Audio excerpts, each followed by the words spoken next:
And we There it are is. live. And just when we are live, Aston Villa score and make it 1-1. That is the news that John is giving us. And so finally, John, before we get into the debate that we are going to have again, who scored exactly? Yeah, so it was Konza that scored and Ahmad Traore with the Yes. assist. Yes. So I think Sam is loving it and he I'm will just going to enjoy check my that. team But because still, he there was are the more. first substitute. Let me check. There are more goals. I heard if one of the defenders does not play, he'll come back into your team.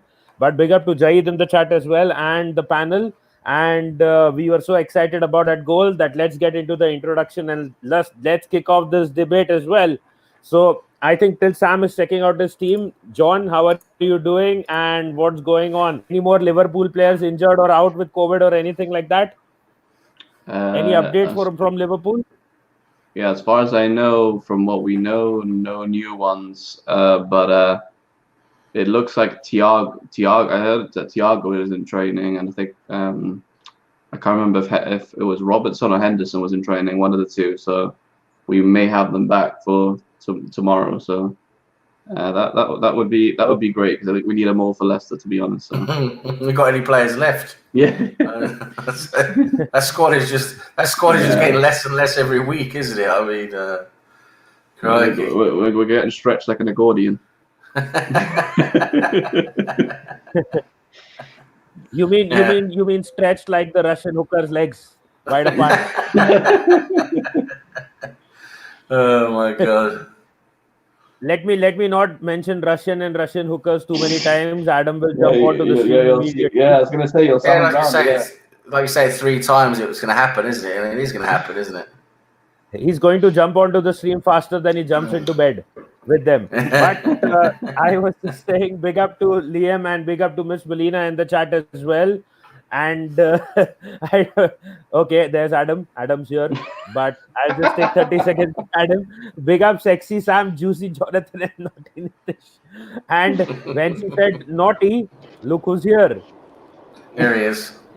Hey, can you hear me? Because I haven't got my headphones and it's going, and my car connection is quite dodgy at times.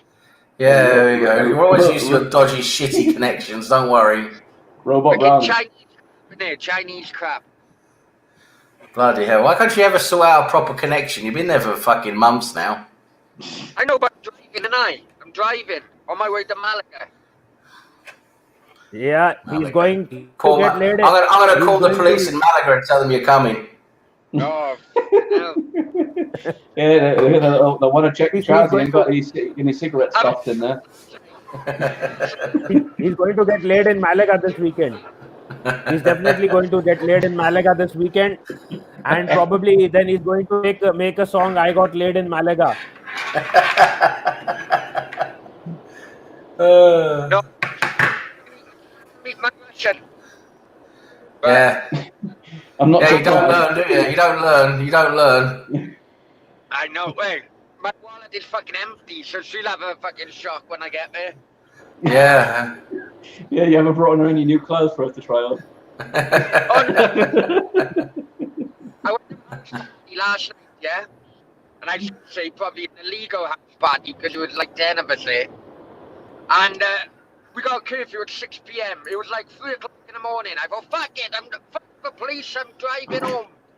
So I got absolutely perplexed. I only forget to put petrol in a fucking car. Oh my god. And Adam, just an update. The way that you keep drinking, Jahid can't still believe that you can actually drive, but you can. Hey. So, yeah. Get to be have a night, young man. Yeah. No, but I don't drive. You do. Drive easy. That's what I told Sam about the thing. But yeah, before, go ahead. Yeah, Adam, go ahead. How is everybody? Not drunk yet.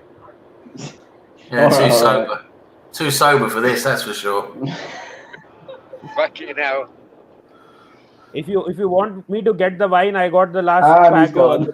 Actually, don't bring him back. Don't bring him back. I mean, He forget him. he sounds like a sex robot. before we get distracted by Adam and his shenanigans as always, let's finally get into the debate. So the debate is as simple as it comes, and I don't mean the way that Adam comes, but I meant the way that debates come generally. And he's back again as soon as I said Adam comes. But yeah, the debate is simple. Adam, hold on. The debate. Now let's get into the debate. The debate is actually very simple. Shit. All I heard was shit. Right, is that better? Can you hear me? Yeah, that's better. Yes, now we can. Yeah, so the thing is now, so yeah, as Sam is suggesting, Laka's dead feet. And we had this discussion and this debate going on for quite some time. So the question that I posted to Sam was, and I want Sam to respond first. Sam, do you seriously think that with this squad and an experienced manager, we would actually be able to finish in the top 4? And I will counter you, but before that, I want to hear you out on that, why you feel so. Yeah, I do. I do think we have a squad for the top 4. I think we have a good enough. I think you look at our players, so they're good enough. You look at that attack. There's no reason why that attack shouldn't be working. You got Aubameyang, one of the best strikers in Europe. He's won the Golden Boot and all this, and he's definitely one of the best strikers in the Premier League. You got Pepe, who should definitely be playing. I mean, yeah, he's had his struggles, but he never gets played consistently. So there's that issue as well, and there's definitely a good player there underneath that surface. Just needs to come out. A lot of talent there, bags of talent. Then you got on the left side. Then you got Saka. You've got Martinelli, who's been possibly a generational talent. You've got then further down, we've got Thomas Partey now, one of the best midfielders in Europe. You got Ceballos, who's a very good when he's in form and used correctly, can play very well. Around him, you have other good players, young good players who can play very well if they're developed correctly. And like Willock, you got Smith Rowe. El Neni has come back now from out of nowhere, and plays very well. Has played very consistent, very come in and done absolute bits. Dropped Xhaka to the bench finally, where he belongs. You look at our defence now. We've got Tierney, who's one of the best left backs in the league. Maybe the second best left back in the league. You've got Gabriel, who's been our player of the match basically every game so far, who's also a generational talent at 21 years old. He looks absolutely amazing in defence. Our defence on paper, with Saliba, if he comes through and develops. But even without Saliba at the moment, Luiz is playing very well with Gabriel. They play well together, even though Luiz has his mistakes. But him and Gabriel work very well together. And then, probably our weakest link at the moment is the right side of defence with Bellerin, who has his ups and downs. But lately, Bellerin has been playing a lot better. Bellerin has sort of shown a lot of what he used to do. So, I mean, on paper, our squad is good enough for top 4. I mean, to get into the top 4. I'm not saying to win the league. I'm not saying second place. I'm not even probably saying third place. But to scrape into that top 4, get the 4th position, I think we're good enough, because I'm looking at our rivals who are competing for that 4th spot, and I'm saying on paper our squad is good enough. So then you have to look at where are we failing, and at the moment it's definitely Arteta who is failing us at the moment, unfortunately. That does not mean I'm Arteta out. It does not mean I want to get him sacked right now. I think he deserves time and deserves a chance to rectify things and adapt and try and find out how we should be playing and getting one or two more players that we need in the summer, get a full summer transfer window again to fulfill his potential, get rid of the dead wood that finally will get out of the club, and clean the slate for him, and then maybe we can actually see him fulfill his potential and his ideas for Arsenal, because maybe at the moment we're still going through a transition with the squad and everything. So, you know, we're not finished with what Arteta can show. I don't think, and I don't hope we are.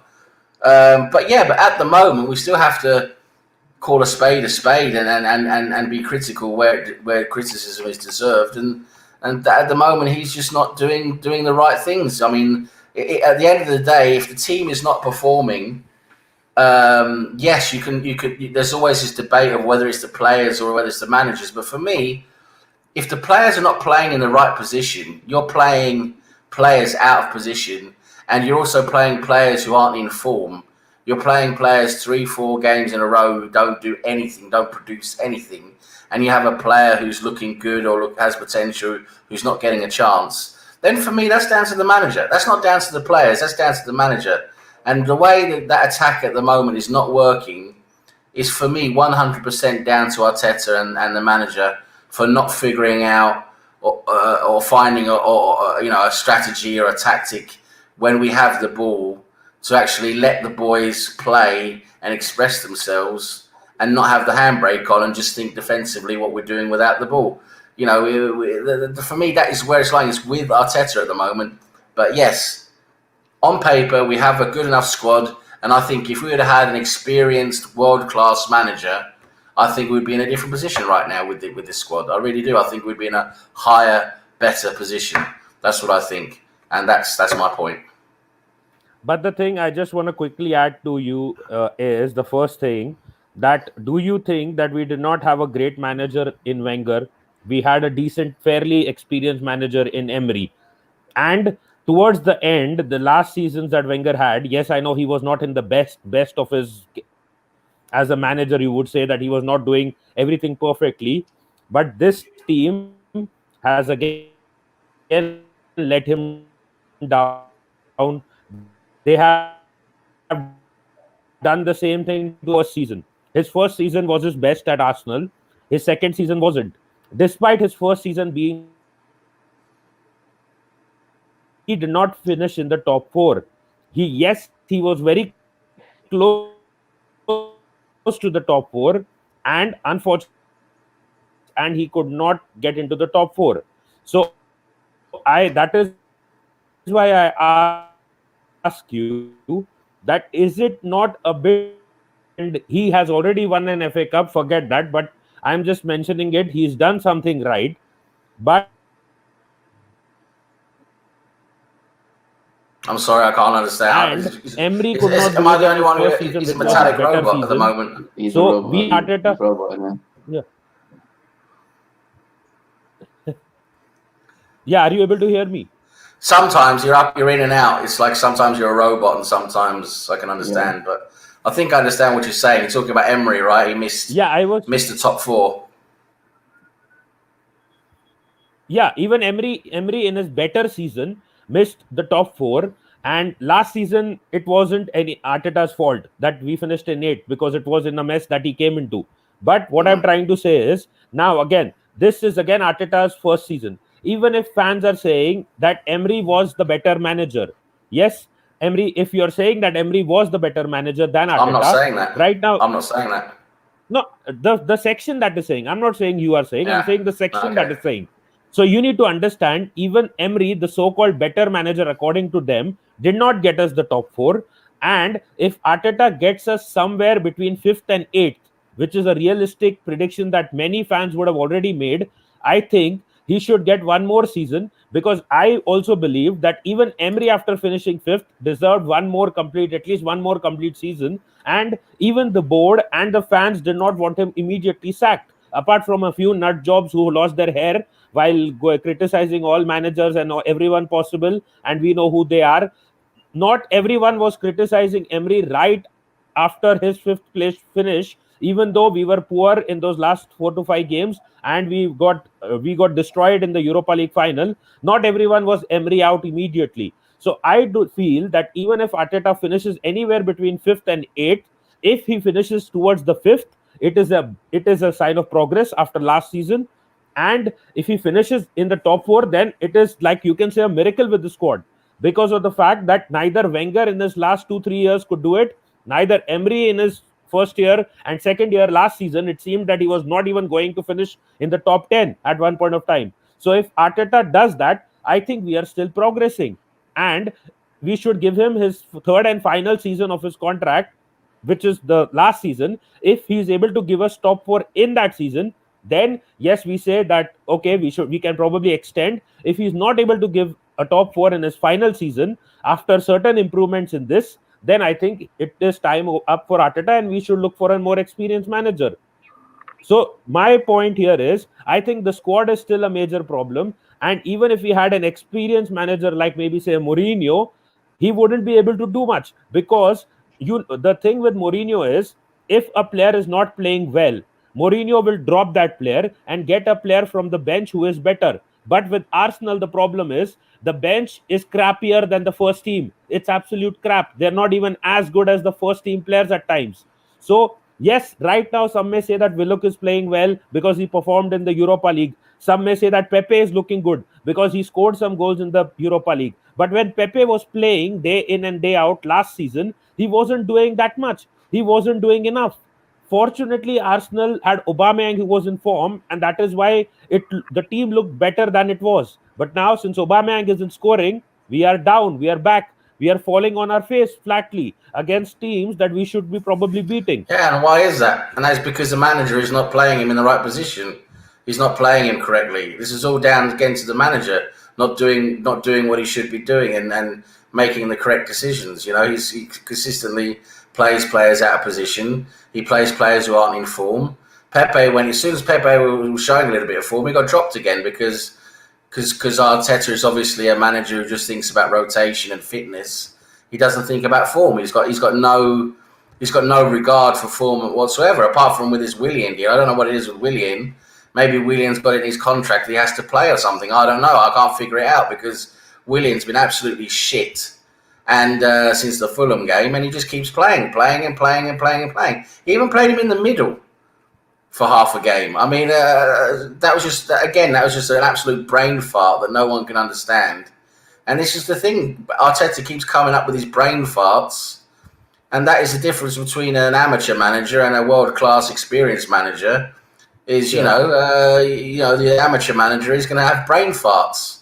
And then back to Mourinho. I don't want Mourinho. Mourinho's not a manager I'd want at Arsenal. He doesn't suit Arsenal. He's an arrogant narcissist. He gets results. Yes, he's won trophies at every club he's managed. Yes, but at the end of the day, he's just toxic, and he lasts 2-3 seasons maximum. So if you want some kind of longevity or long-term plan, you just don't go for Mourinho. There's many other managers. Well, not many. That's an exaggeration, but there are several other managers I would be able to look at and say yes, they'd probably come in and do a better job than Arteta.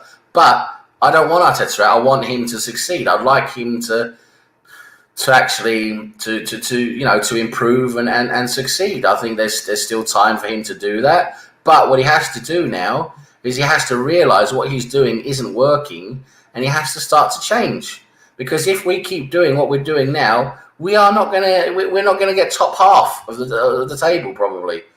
We're not even getting to the top half. We are struggling at the moment to create chances, attack properly. And when you're losing against Aston Villa 3-0, a team who's struggling today against Brighton, it's just not good enough. It really isn't. And every single game apart from, like I've said earlier, we played a good opening game against Fulham, who were absolute crap, and then then Manchester United played into our hands. Ollie at the wheel played into our hands the way we like to play. It became a game that just suited our style completely. So yes, we had a decent game and we won that game, but that was I'm saying that was sort of the cracks were papered over by the fact that Ollie played into our hands, and every other game we've struggled. We struggled. I mean, against Sheffield United, a team who scored like 2 goals this season, bottom of the table, we struggled against them. The proof is in the pudding. The proof is in what you're actually seeing in front of you, not analysing what happened before and 2 or 3 years ago, or with the Wenger or fucking George Graham or Bertie Mee or Terry Neal or whatever. It's about now. It's what's going on now and what's in front of us now. And yes, Arteta started well by sorting out our defence. Our defence was an absolute shambles. And that's good. What he's done with our defence is commendable and very good. But now we have to attack. We have to learn how to score goals. We have to be able to do both. We have to be able to defend and attack. And at the moment, we're defending half decently, half well. We let in 3 goals against Villa. But at the same time, we should be able to attack and score goals. And that's down to us, the way we're playing, players out of position, etc., etc. And that is down to Arteta. That is Arteta's fault. And at this time now, into his second season, this is proper first season now. He's 10 months into the job now, right? So he's 10, 11 months into the job. He should, at this time now, realise who his starting 11 should be and how they should be playing. I'm sorry, he should by now. He really should. But at the moment, we're not. So he has to figure it out and change it and do something. And this is now what we're going to see if he's going to do that. So tomorrow against Leeds, I'm hoping we see some changes. Because if we go, I'm going to say it right now, if we go out tomorrow against Leeds and play the exact same way with the same players in the same positions, being out of position, I'm just gonna shake my head and say, what the hell is this guy doing? Doesn't he see what's in front of him? So this is where we need to see him adapt now. And if he actually adapts and starts doing things in a different way to try and improve us, then yes, I can see some progress. For me, that's progress. If we start playing better now, we start attacking, we start winning some games again, yes, that is progress. But right now, I'm sorry, there hasn't been progress since he took over. There hasn't, because we've been better in defence, but we've lost everything in attack. What we've gained in defence, we've lost in attack. So for me, we're at the same place as we were under Emery. That's for me, that's where we are. And yes, we won the FA Cup, which is a great achievement for a new manager. But at the end of the day, yes, it is of course a big trophy. The FA Cup is a major trophy. But at the end of the day, it was 3 games. It was 3 games Arteta had. We won those 3 games. Yes, 2 of them were against Manchester City and Chelsea. But it was 3 games. We won those 3 games that won us the FA Cup. It's not like playing 38 games in the league. The standard is the league. That's where we're always going to be measured and compared with the other teams. And it's in the league where it counts. And that's where we have to do our main business.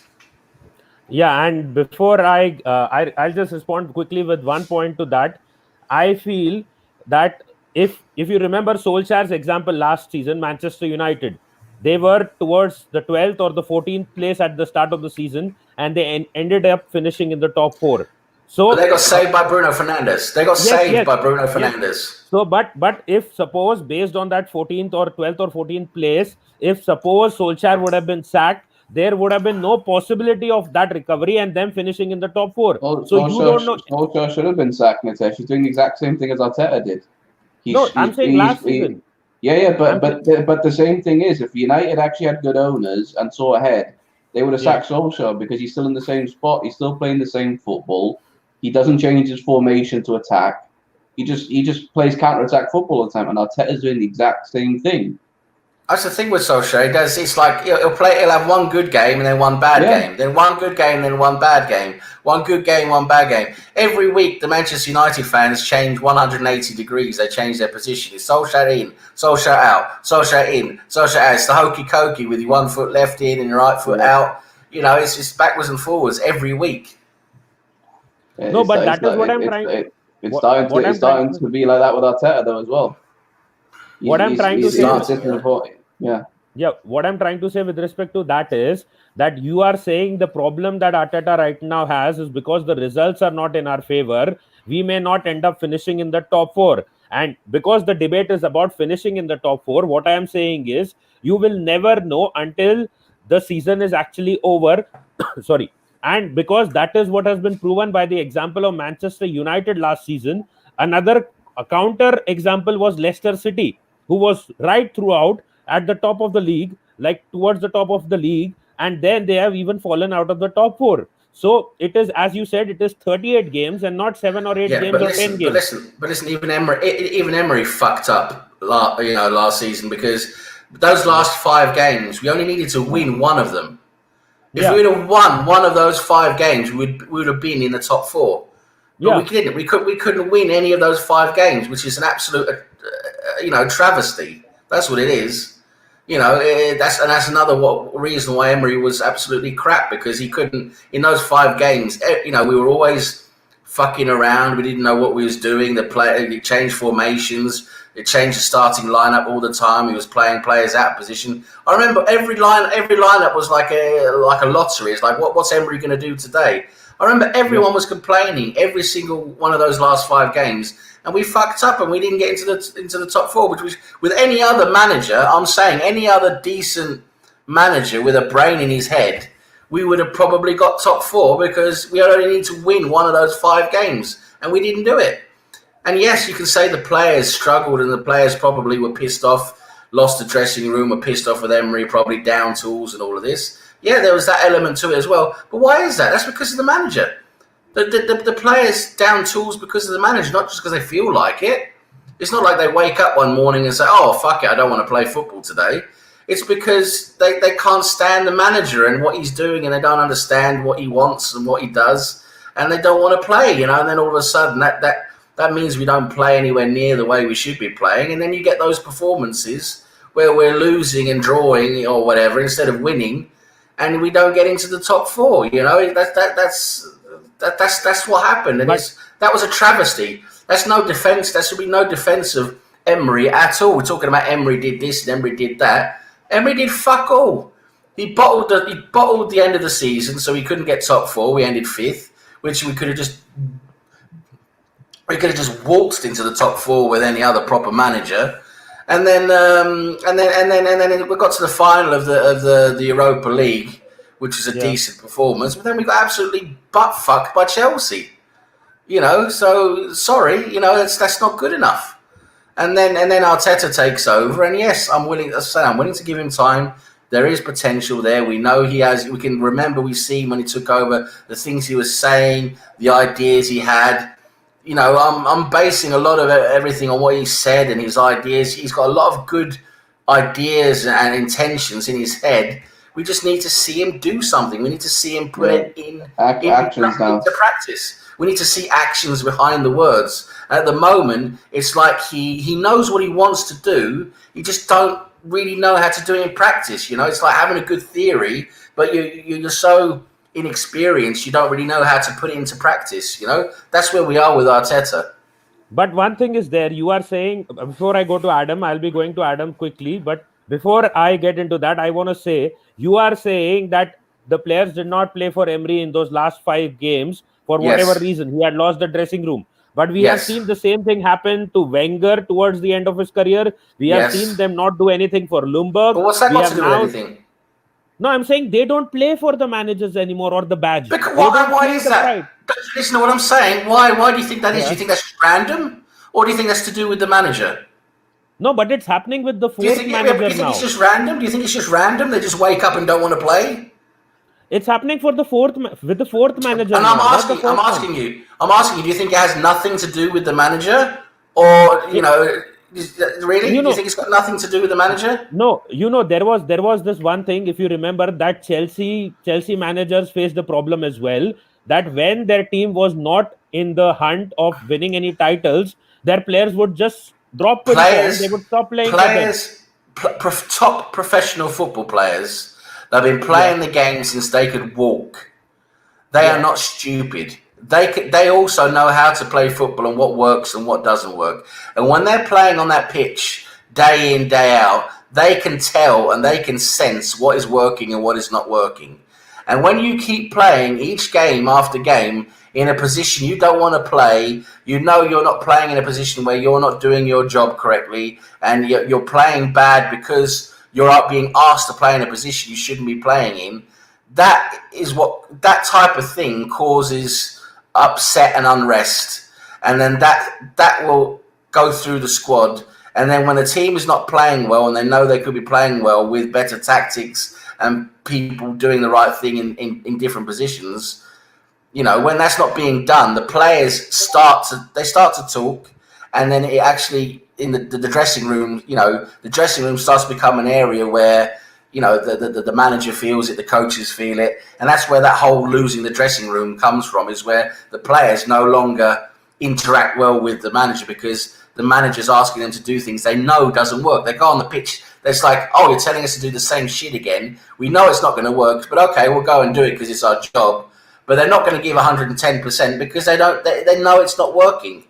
So that's the thing. It's down to giving them motivation and confidence, which they won't have when they know what they're doing doesn't work. And you keep asking them to do the same thing again and again and again, it doesn't work. That's what happened with Wenger. Wenger changed his style of football when he broke up the Invincibles and started that new squad after the Invincibles. He changed his whole philosophy. He went from direct counter-attacking football to possession-based, tiki-taka Barcelona-style football. He wanted to walk the ball into the net. And that never worked. That's the one major mistake Wenger made, is changing that whole philosophy because he thought he was going to be smart and change everything up. It never worked. He was never anywhere near successful after he did that. And the players as well, there were so many times he played players out of positions and things like that. The players at the end, everyone grew fed up with Wenger. Everyone was like, when the fuck is Wenger just going to retire and go already? Because you could tell 5 months in advance what he was going to do, and so could all the other managers in the league, and that's why we never did anything, right? And then as for Emery, he just couldn't figure it out. He just couldn't figure it out. Yes, he came from some decent results in Spain. He won the UEFA Cup then, or whatever it was called, or the Europa League, the 3 times with Sevilla. But he just couldn't figure out how to do it with our squad. He just couldn't do it, and that's and then we should we rightfully let him go because he didn't do a good job. He did a useless job in the end. We rightfully sacked him, and then But then instead of bringing in someone who has never managed a top or any club before. I mean, not even a lower level club, but he's not managed a single club before. We bring in someone who's never managed a club before at Arsenal, one of the top 10 teams, one of the top teams and clubs in the world. Like I say, I know we like these stupid analogies and everything, but I like to use this analogy. It's like it's like the captain of the QE2 who's never sailed a boat before. And you wonder why he can't fucking find the port when he's coming into port to fucking dock the boat. It's it's just not going to work. But I would like to see it to work. I'd like to because I know he's got some ideas there. The way he's been talking and the way he expresses himself, I know he's got some good ideas up here. We just need to see it happen on the pitch, and at the moment, it's just not happening on the pitch. And the whole debate here is this squad good enough for top 4? Yes, I think the squad, when you look at them, like I've been explaining, the players are good enough for top 4. But we're not getting there because the manager who actually tells the players where to play and how to play is not doing his job. And I will respond to that in one sentence right now because we need to get Adam in before he falls. Yeah. Bring in the other guys now. Sorry, I've been going on now. No worries. But I just want to say one thing. You are saying the 2 players I can see are key players who are playing out of position according to you. See, Adam is already drinking. But the one player is Aubameyang, obviously. And the other one is, obviously, you are saying Kieran Tierney. I get the feeling. Kieran Tierney. But Aubameyang was playing in the same position even last season. What do you mean Tierney? We're talking about Tierney. What's up? What are you talking about? He's playing as a left centre-back rather than playing as a left back. He should be playing a left back or a left wing back. No, what I'm saying is we're playing the wrong formation. We're not playing with attack. We have no attacking players in midfield. We're not playing any attacking roles in midfield. There's no creativity. No, but we were playing with the same formation last season as well. And it didn't fucking work. Yes, it did work. No, it didn't. It didn't fucking work. We couldn't fucking get into the Champions League. No, we... It's only fucking 5 o'clock. Let's go. Tranquilo. How can you say what Emery did worked? I mean, it didn't fucking work. No, Arteta used the 3-4-3. Arteta used the 3-4-3. I'm saying the 3-4-3 that is Yes, being used. Arteta did. When Arteta took over, just very quickly. Sorry, I don't mean to take over the whole fucking thing here, but I'm just saying when Arteta. No, yes. You carry on. I'm just drinking. You fucking drinking and driving, you fucking. Anyway, Call the when cops. Call the cops in Malaga. Arteta, another thing we need to remember with Emery, right, is the absolute state we were in defensively. When I mean, we were letting in 30 shots against us a game.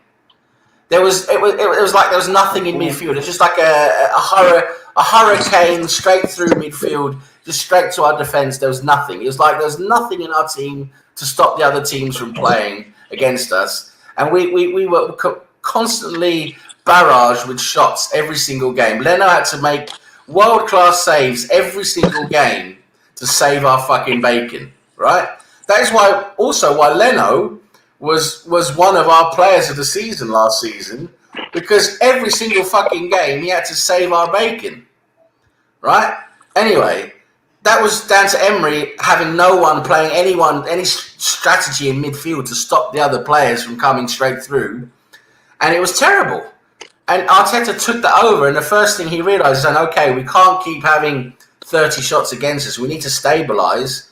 And he realised after a few games, okay, if we change to this hybrid 3-4-3 formation where, you know, the wing backs support the defence and then they support the attack, it became a lot more stable, and we saw the midfield and the defence became a lot more stable, and we started to perform a lot better in defence and stopped a lot of those shots against us, and that was really good. And that was really good, and I praised Arteta for that. I mean, we started looking good, and it worked. And that strategy worked against teams like Chelsea and Manchester City, because playing that more counter-attacking, sitting deep, you know, waiting for them to come up to us, and then catching them on the counter-attack, that worked against them. But I remember saying back then, and many other people saying as well, this works against good teams like Liverpool, Chelsea, Manchester City, but it doesn't work against all the other teams who we expect to dominate. Because when we have the ball and have possession, and we have 60% or 70% possession, we don't know what we're doing with the ball. We don't know how to attack. And that is why we're struggling against all these other teams, because when we're expected to have the ball and have possession, we don't know what we're doing. And that's what we saw already then, and we needed to see something happen, and that's what hasn't happened. Yes, we've improved defensively. Yes, we can play well against Chelsea, Liverpool, Manchester City, but we can't play well against any of the other teams so far because we don't know how to attack. Our strategy, this 3-4-3 formation, doesn't work well in attack. There's no proper attacking strategy there that works, and that's partially down to the strategy and partially down to the players being played out of position. Aubameyang out left, Lacazette dead feet in the middle, and then outright, you're playing Willian, who is absolutely dead, and you keep playing him game after game after game. Nothing's happening. You know, these things need to change. We need to see changes strategically, tactically, and in the personnel who's doing what. That is why Arteta needs to do his job. That's why we're not improving further than what he did defensively. Okay, that's what I'm saying. Adam, before I get into that and respond to it, I'll just quickly read the chat. Big up to Justice, Shalab, Jaheed in the chat as well, Cheddars in the chat as well. Cheddars is just quickly saying Adam, Arsenal should saying quickly. Jaheed is saying, Adam, watch out, you may cause an accident. He causes a lot of accidents in bed. But yeah, big up to Kevin in the chat as well. He's saying when the odds are against United, they always pull out a result similar like Arteta. And big up, and he's saying experienced manager, big up Miss Melina as well. He's saying experienced manager deserves time because they know the know-how of how to win and improve results. A novice manager like Arteta is learning the job and he doesn't trust himself and the players. Then why was Emery sacked? Then that is the question again. He had the experience. That is another question that I would like to raise then. But we will get into that. And he's also adding that younger players listen and will do a job because they know their opportunities are limited. So they give everything. So this is a problem then in the attitude of the senior players, that they don't do the same. and younger players do more because they want to impress. Yeah, But we'll get into that's that as well. Arteta's fault because he keeps picking him. He's picking whom? Exactly. He's exactly. picking Bellerin, Xhaka. They should never have been in the squad. Exactly. He's picking the players who have a poor attitude, and he's picking the players who are out of form, and then he's playing them out of position. And then the youngsters, when they play really well in the Europa League or whenever they get a chance, they never get picked again. Our best games, when you look at it from an objective standpoint, where we've played the best football, the best. I'm talking about attacking football now.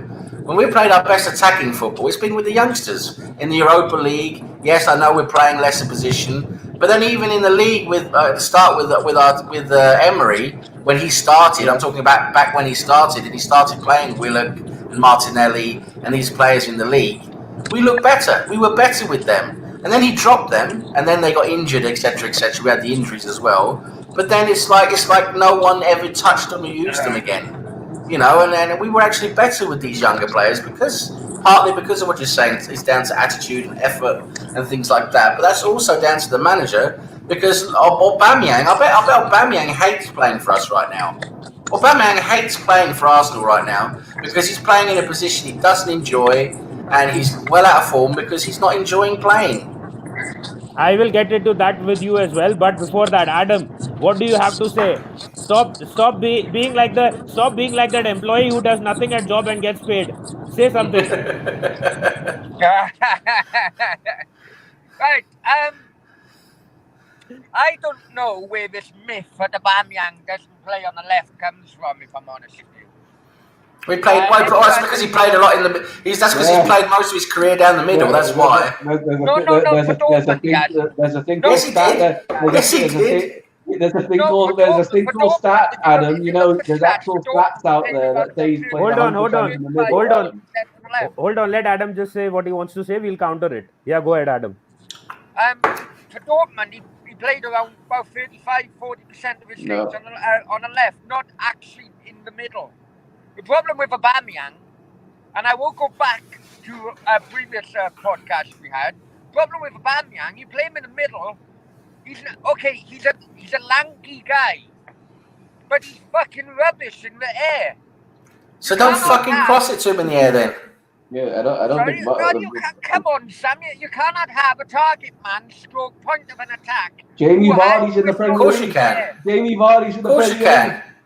Of course you can. You can fucking cross the ball along the ground. It's down to the tactics. Yeah. So if you only cross the ball along the ground, you're taking 50% of attack types away. He can also. Aubameyang can also head the ball. He just doesn't do it. Doesn't do it as effectively. But you play the ball. But with Aubameyang, the whole idea with Aubameyang is you play him in behind. You don't play possession football with Aubameyang. You play him in behind. That's another thing. We don't use him wrong. We use him wrong. In my opinion, maybe it's an old-fashioned opinion, right? But if you're having a three-point attack, and the middle guy is basically, furthest towards the goal, so it's like an arrow kind of head, right? That person should be a target man and good hold-up player and good in the air. Go back to Arsenal days, just think of Alan Smith. Hold the ball up, wait, which will allow the others to come on. Yeah, but we're not in the fucking 80s anymore, are we? Yeah, no, but the basics of football still should be there, though. Football's changed. Football's changed a lot. I'll just put Adam's word. Not holding a ball up.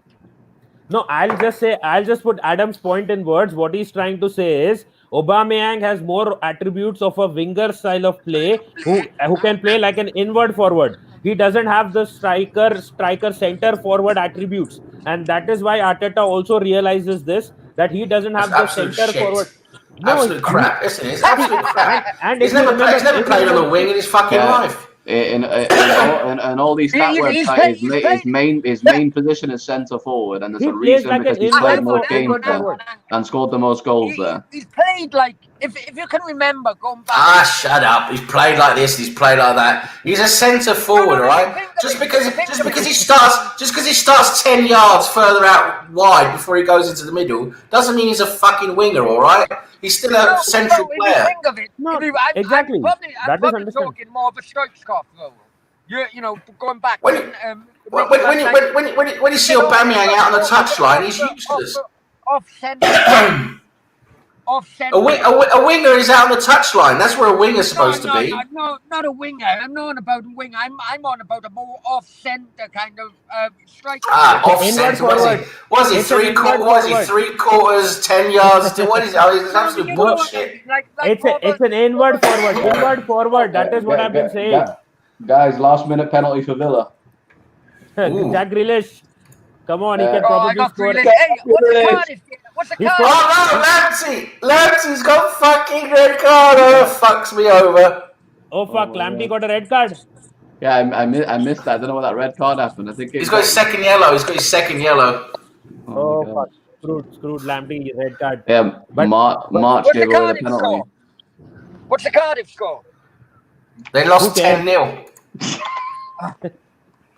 That doesn't fucking surprise me at the moment. Yeah, 1-1 Cardiff, Browner. Oh, they did equalise. Your Welsh boy equalised with Kiefer Moore. Let me quickly go through the charts till then. Kevin is saying experienced managers, again, he was talking about that will know how to win and the novice manager does not. No discipline at Arsenal. Shadows is saying if you lose a game and you're not scared of the manager, you're not motivated enough. But which manager were they actually scared of? Which manager were they scared of? They were even not scared of Wenger towards the end of his career. And you can't motivate the senior figure and players at the club because they have a very different mentality. And if you look at Liverpool, they instill and motivate young players, give them confidence.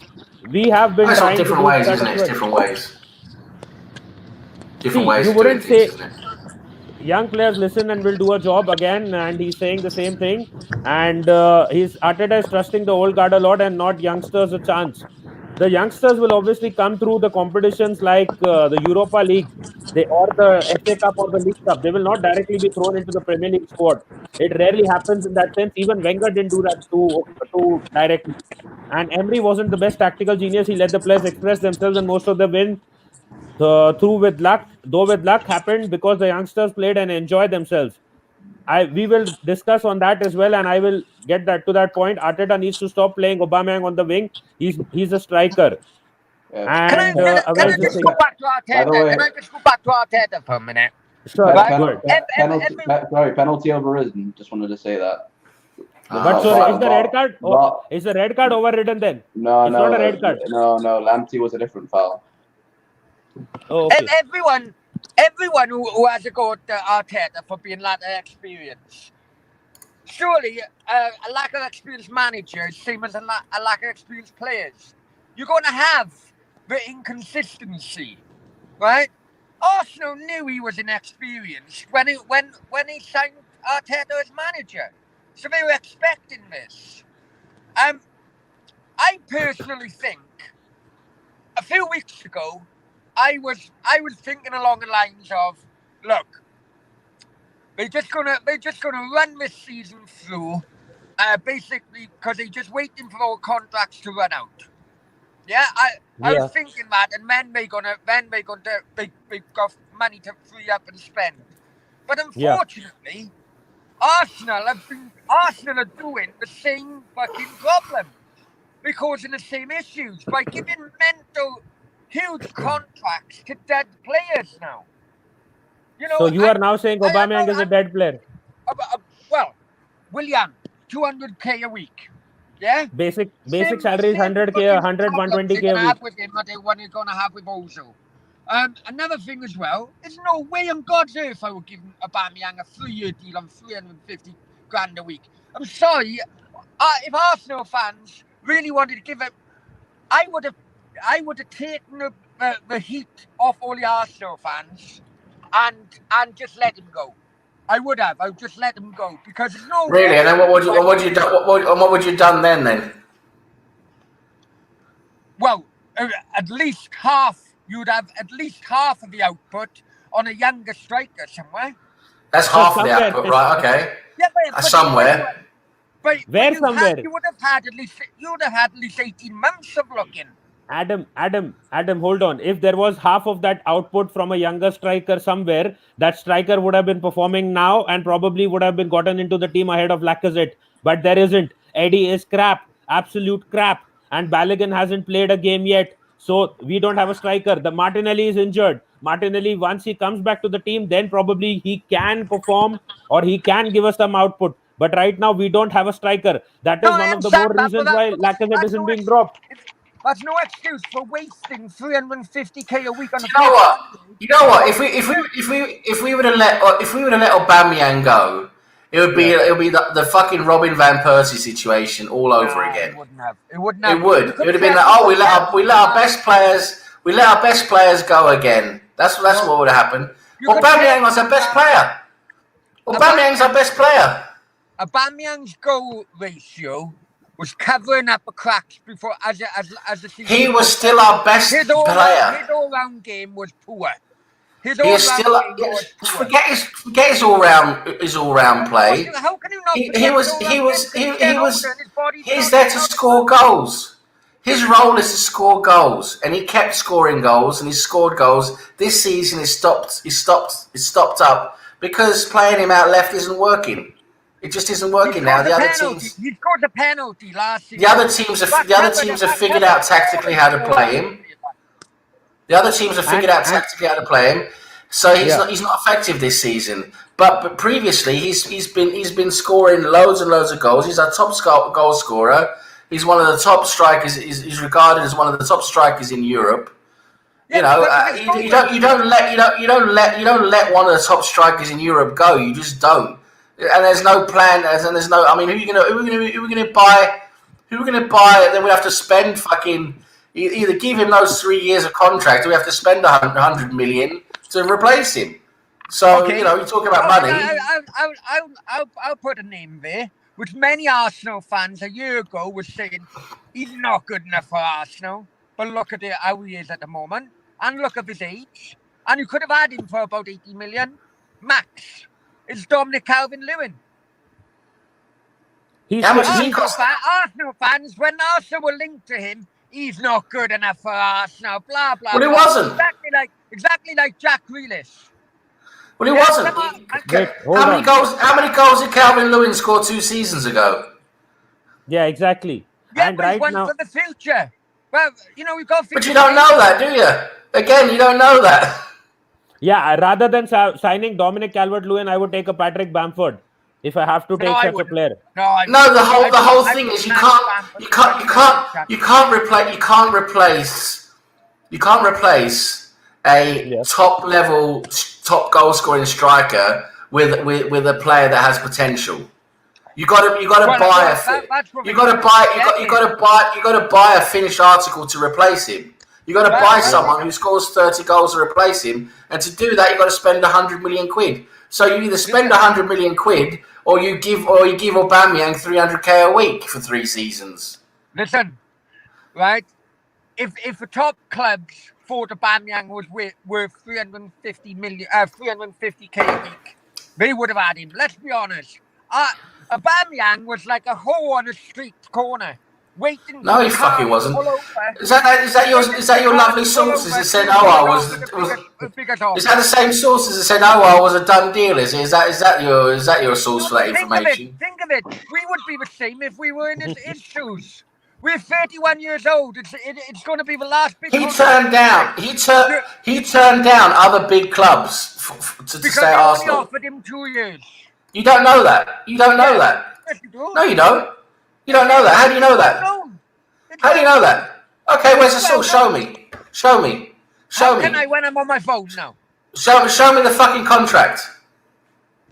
Show me. Inter and Barca offered 2 years. Only offered him 2 years. Where does it say that? Bro, fucking June. Have a look on Google. You only fucking. Every time I look on Google, every time I pull you up on this, there's fuck all to look at. Because I'm in the fucking car. Because it's bullshit, that's why. Because it's fucking bullshit, that's why. Because you fucking got me in a corner, you. Well, on a street corner. Well, not that type of street corner. What's the guy rate today then? I tell you, I am in the kind of like dodgy fucking area, I tell you. Right? Because I pulled over. But Brownie, you make a lot of shit up sometimes. Sorry, but you do. of course, You really do. Hey, but you know what? The stupid fucking idiots click on it. Doesn't mean. Cops incoming. Bad boys. What you gonna do? What you gonna do when they come for you? No, but the problem. What are you doing? What's going on? Good. I gotta go to what do you call it? Like a self-storage facility, right? Why? What the fuck? I know. I gotta go to self-storage facility because that Russian girl is part-time tattooist. So I Brownie. gotta go to a self-storage. Brownie, are you trying to get rid of the body in the trunk? No, she's tattooist, so I gotta go and get the self-storage thing, but I can't find the fucking way it is. Because being on here is taking away my fucking map, the location pins, isn't they, on my phone. So I'm driving around, and then I'm going. Well, you go and tend to your Russian woman. Yeah, then it's okay. Go. In a few minutes, I'll have to make a call as well. Sure, no worries. Is that how long you last? Adam, a few minutes. But quickly going through this comment again, he's saying that we know Aubameyang doesn't do anything on the wing. He plays better in the middle. The thing that we are highlighting from the last 2-3 debates is that Aubameyang is not expected to play as a winger. As you also said, he's playing 10 to 20 yards away from the position that he's supposed to play. But he's supposed to come central and take those shots and score those goals, which he is not doing. One of the reasons for that is because the ball that is being passed from the back, either it is Steeny or someone else passing him the ball, is putting it too wide that he takes it into the corner. Second thing is the free space. The problem this season with Aubameyang is every time he is anywhere near the ball, 2 or 3 players surround him. So for looking for space, he goes towards the corner. So those are the two reasons. It's not just because of Arteta's tactics, because the formation from last season and this season, the 3-4-3, is exactly the same. No changes at all, apart from the fact that there is Willian on the right-hand side, who is on the opposite side, but we are not even playing on the right-hand side. We don't. Most of our attacks come from the left. So you're just supposed to just keep playing the same way then? Is that what you're saying? Just keep playing the same way? No, I'm not saying that. But what I'm trying to say is the tactics are more or less similar from last season. And they're not fucking working. Yeah, but they have figured it out and they are man-marking Aubameyang with 2 or 3 players. Yeah, so and Aubameyang's always been better in the middle. He's always been better in the middle because Aubameyang is a finisher. He is a clinical finisher. He needs to get on the end. He needs to get on the end of crosses. No, he's not good on his head. He's not great on his head. Yeah. He has scored goals on his head, but he's not. That's not his best area. He's better at balls coming along the ground, and if you can pass in balls behind the defense along the ground, that is the best way of using Aubameyang. Again, you got to use the players the right way. Again, this is down to the managers. This is down to the tactics.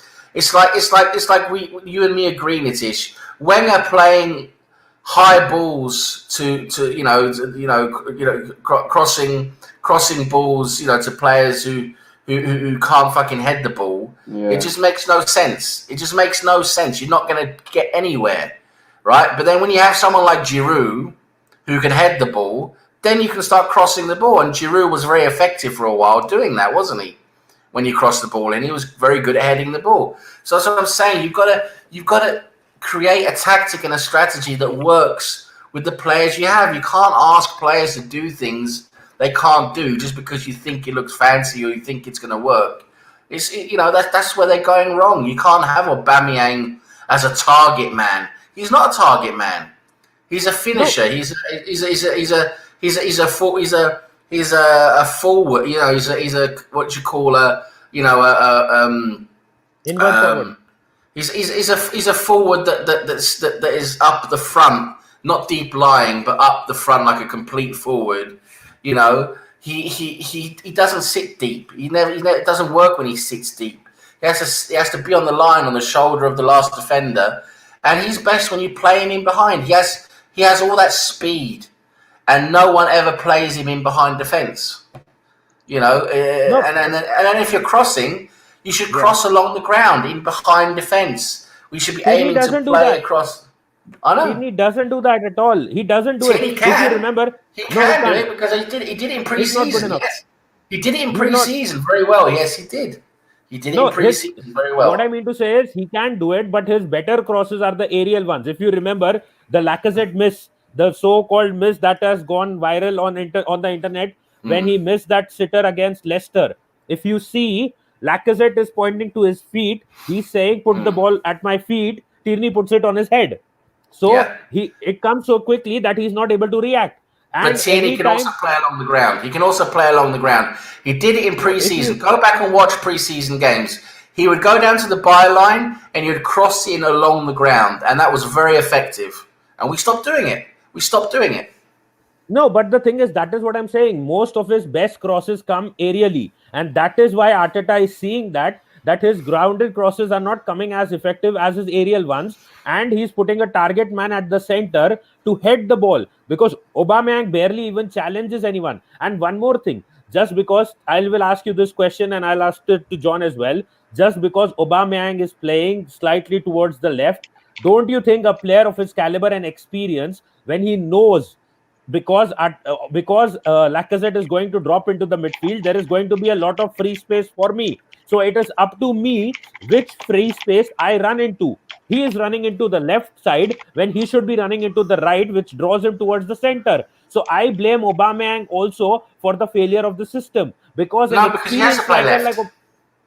He has to play left. What? He does because you're playing three players up front. They all can't play in the middle. You have to have two players out wide. And Aubameyang's out left. And so he's always out left, and he gets the ball out left. And when he's out left, he's ineffective. He's completely ineffective. No, what I'm saying is, Lacazette is playing in the center, but where does Lacazette come most of the times? Into the midfield to try to link up and create. So there is a space behind Lacazette which is free, and Arteta is expecting that Aubameyang will make the runs into that space. But the problem is, But then no one's out left.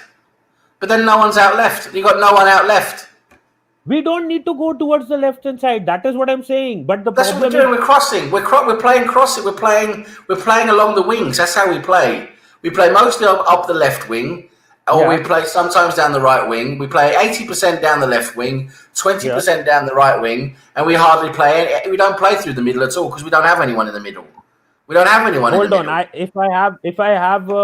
I will try to draw it on paint what I'm trying to say, because we don't need that left, because what I'm trying to say, when Aubameyang is coming, if he comes towards the right, which draws him to the center, and Lacazette is deep, if suppose Thomas Partey and Lacazette do an exchange, a 1-2 pass, so if suppose they link up there in the center and Tierney or Saka makes a run from the left, all Aubameyang has to do is remain at the center and he will get the cross from either one of those guys. But the problem is, when Aubameyang starts running to the left instead of running to the right, which makes him come towards the center, he runs in a corner and then he doesn't have the crossing ability. He has produced 1 or 2 good crosses. If you remember, I think Bellerin almost scored against Leicester from that Aubameyang cross. So he has put in very few good crosses, but his problem is he's running towards the left, which takes him towards the corner rather than him run. He's asked to. No. He's asked to play that position. Yes, he is. He's asked to play out left. I'm not arguing about the position, but what a player does from that position. If he goes right, he comes towards the center. If he goes left, he goes towards the corner. An experienced player like Aubameyang should have the same. Defenders picked that up. They're not stupid. Defenders picked that up. If he comes in behind, if Lacazette comes in deep into midfield, right? The defenders. Then the midfielder picks him up. The defenders are still going to pick up Aubameyang. They are. A midfielder picks up Lacazette, right? Yeah. A defensive midfielder or a midfielder picks up Lacazette, and then their defenders will still pick up Aubameyang. So it's not. Yes, but only thing that I'm saying is, at least he can use his trickery to take a shot or two rather than him going to the corner where he's completely useless. Because that is what the argument is, right? Don't want him out left. But for me, he needs to be in the middle. He needs to be in the middle for the simple reason is that the way a front three works is the creation is supposed to go into the middle. That is where the play is supposed to go. So what you see now is you see when Aubameyang's out left and Lacazette's in the middle, you see the play go towards Lacazette. Lacazette does most of the finishing, and it doesn't work. That's what happens now. Lacazette does most of the finishing, and it doesn't work. The play goes into Lacazette, and it doesn't work. So for me, we need to see our best striker in the middle because the play will go to him. The chances will go to him. Whether the chances come along the ground or in the air, the chances will come to him. And when you have your best finisher in the position to finish balls in front of goal, that is when you have your best chance of scoring goals. So that's why Aubameyang should be in that position, not playing deep. He has to play a different type of role. He has to keep further up. But that's why Aubameyang has to be in that role instead of Lacazette. Because right now, the most stupid thing I see is when Aubameyang is out left, crossing the ball into Lacazette. For me, that is just fundamentally wrong. That is, like we said before, people playing out position. Why are you sacrificing your left wing so Aubameyang can drift here, drift there? How about just play someone who plays left wing and play the bloody striker up front? Like, why is it so complicated? That's exactly. I would like to get a proper left winger. I'd like to get a proper right winger who's better than who's more productive than what Pepe is. I mean, I'm really jealous of Ziyech. I mean, Ziyech is incredible. His first 2 games, he's done more in his first 2 games than Pepe did in his whole first season. I mean, I'm exaggerating a bit here now, but he effectively has. He's got 4 assists and a goal in 2 games. So what did Pepe do in his first season, I mean, we need to have a proper left winger, a proper right winger, people who actually play in those positions and create things, and then we can have Aubameyang, or maybe it'll be a different striker in a season or 2 or 3. Fucking hell! What, you still there? You're not fucking dead yet? Oh, fucking sorry, I'm sorry. I Bill Aldridge and live on fucking. Are you getting arrested? Are you getting arrested now? No. You're just. Hope he is. That'd be amazing. The stream. Adam gets arrested. Adam needs some time in a fucking cell. Hey, Sam, what happened? I was pulled over. What night when I was on the phone to you before? Yeah, you still don't fucking learn, do you? I was fucking handcuffed as well. That's like Adam doesn't learn things. That's another podcast. Yeah, that's like when Adam was trying to smuggle cigarettes and he got caught doing it again the next week. My fucking head, and I've only seen it for 5 seconds. Adam will really get arrested just because he likes to get handcuffed.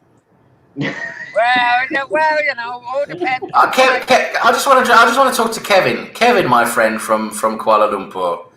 A player is never gonna play great in every single game. Pele didn't play great in every single game. Maradona didn't play great in every single game. Okay? There are going to be games where things don't exactly go according to plan. But Ziyech in his first 2 games, or something like in his first 2 games for Chelsea, he's been injured, right? So he hasn't played until now. So his first 2 games for Chelsea, he has something like 4 assists and a goal.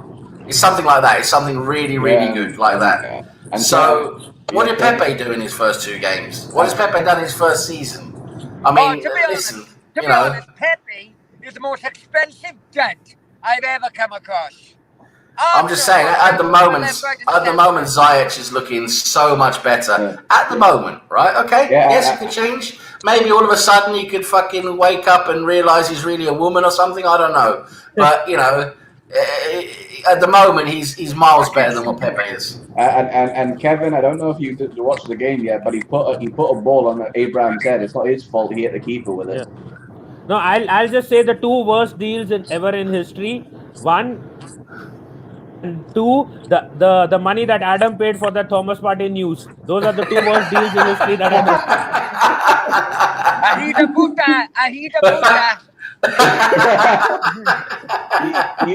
Hijo de puta.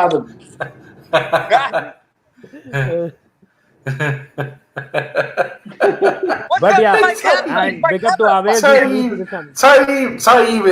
mate. You are one fucking special mate. Fuck is he going? Oh my Tayyip saying you should smell his armpit. You'll learn something very quickly, Brownie. I don't know where the fuck this Russian is going. I'm following her in a car.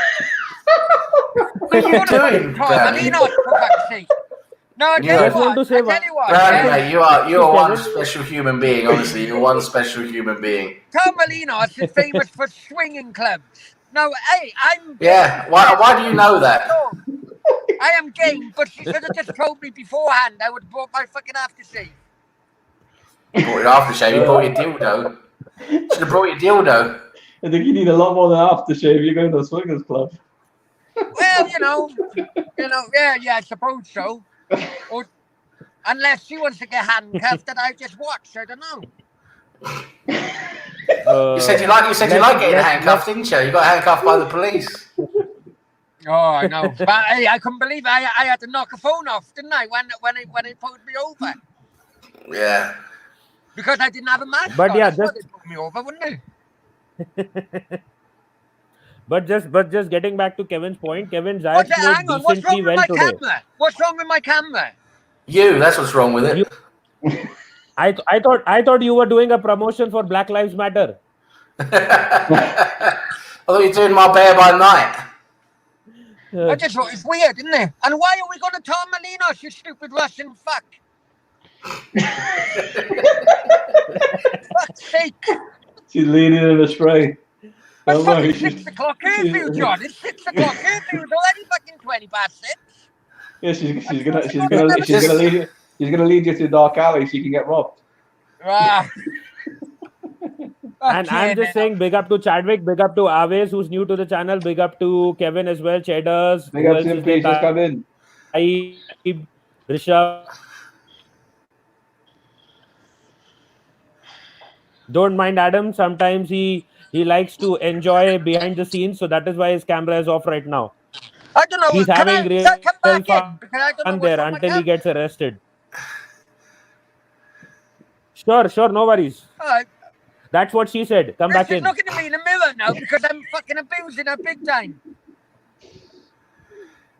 Why is it? Why? What are you in here for? How has he got roped into this? How does he get roped? Why is it? It's not even. Go have fun with your Russian. Go have fun with your Russian bird, all right? Just don't. I mean, go have fun with her. But I'm following her in the car, aren't I? Yeah, Adam.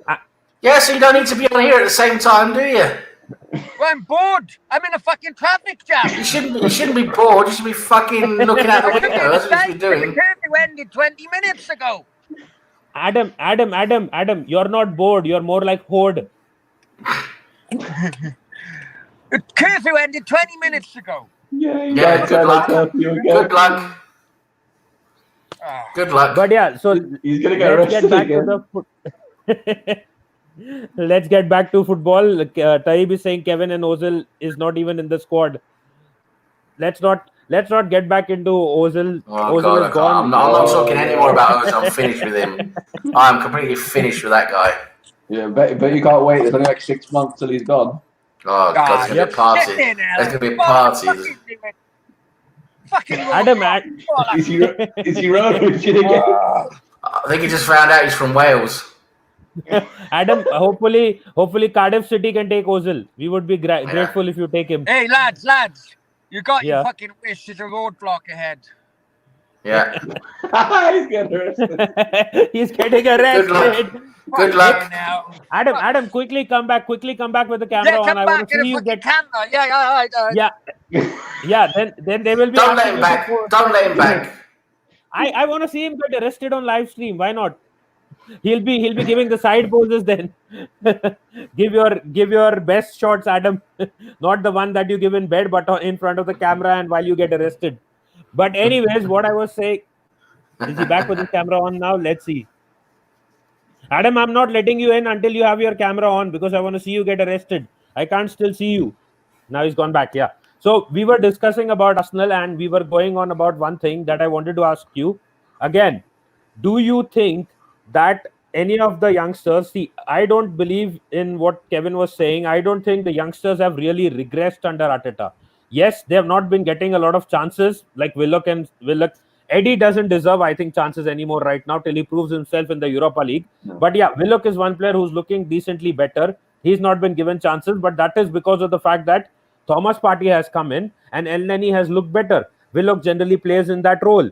And the other thing is Pepe. Everyone says why Pepe is not being given more chances because Pepe has been very bad in the Europa League games. He's been crap. The reason he's been scoring is because it is weaker opposition. He's just had those 1-2 good moments where he has scored those goals. Apart from that, if you've seen the overall game in the Europa Leagues, he's been very bad. He's been playing like he's a championship level player, and that But then was the let problem. me ask you then. If Why does he's got Lacazette in, get a chance then? Yeah. Why does Lacazette get a chance? Lacazette's been shit. Because Why does he get a chance? because before two things, because before Lacazette was dropped, he scored 3 and 3. If you remember, even though he missed a couple of chances against Liverpool, he got 3 and 3. And one more thing, he is the only player in the squad who's physical enough. There, we don't have a physical forward at all. Saka is, if you're considering him, we don't need to play that. As I'm saying, playing that way doesn't work. So we should play a different way and do something different. And we have had this discussion often that Lacazette has been given a role where he has to come into the midfield, link up the play because we don't have a proper creative midfielder. And it doesn't work. But we do have creative midfield. That's what I'm saying. We do. Yeah, but Arteta doesn't want to play that way. Exactly. Which creative midfielder you are saying we are talking about? We should have had players who can play in that position who should have been given a chance earlier. I'm not saying they can come straight in and do well right now. I'm talking about players who should have been given a chance earlier to prove themselves and get a few games to do it. One, Ceballos can play in that role. He can play attacking midfield. He did it for Real Betis and for the Spanish under-21s. He can do it. Willock can play in that role. Smith Rowe can play in that role. Saka can be used in that role. That's 4 players. That's 4 players who can be used in that role. Maybe even Pepe can. Let's talk of Pepe. Maybe can even be used in that role, but that's more like a 5th option. But to say we don't have a creative midfielder is just completely wrong. Let me respond to you. You remember Dani Ceballos was not dropped. He was played against Leicester City. What kind of a game did he have?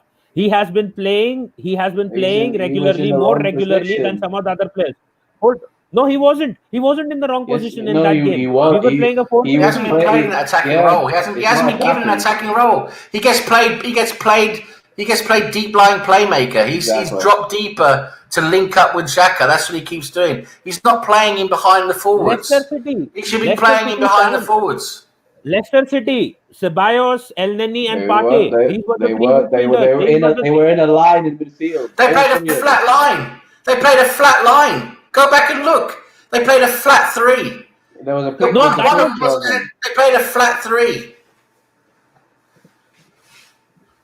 They played flat. No, they played a flat 3 because Ceballos did not do what was expected of him. He didn't create a. You're talking out your ass. How do you know that? How do you know that wasn't expected of him? You're talking out your ass. Did you see what he was doing in the game? Did you see he was losing the ball so often? And the other problem in that game was he was asked to play. We played a flat 3. Yeah.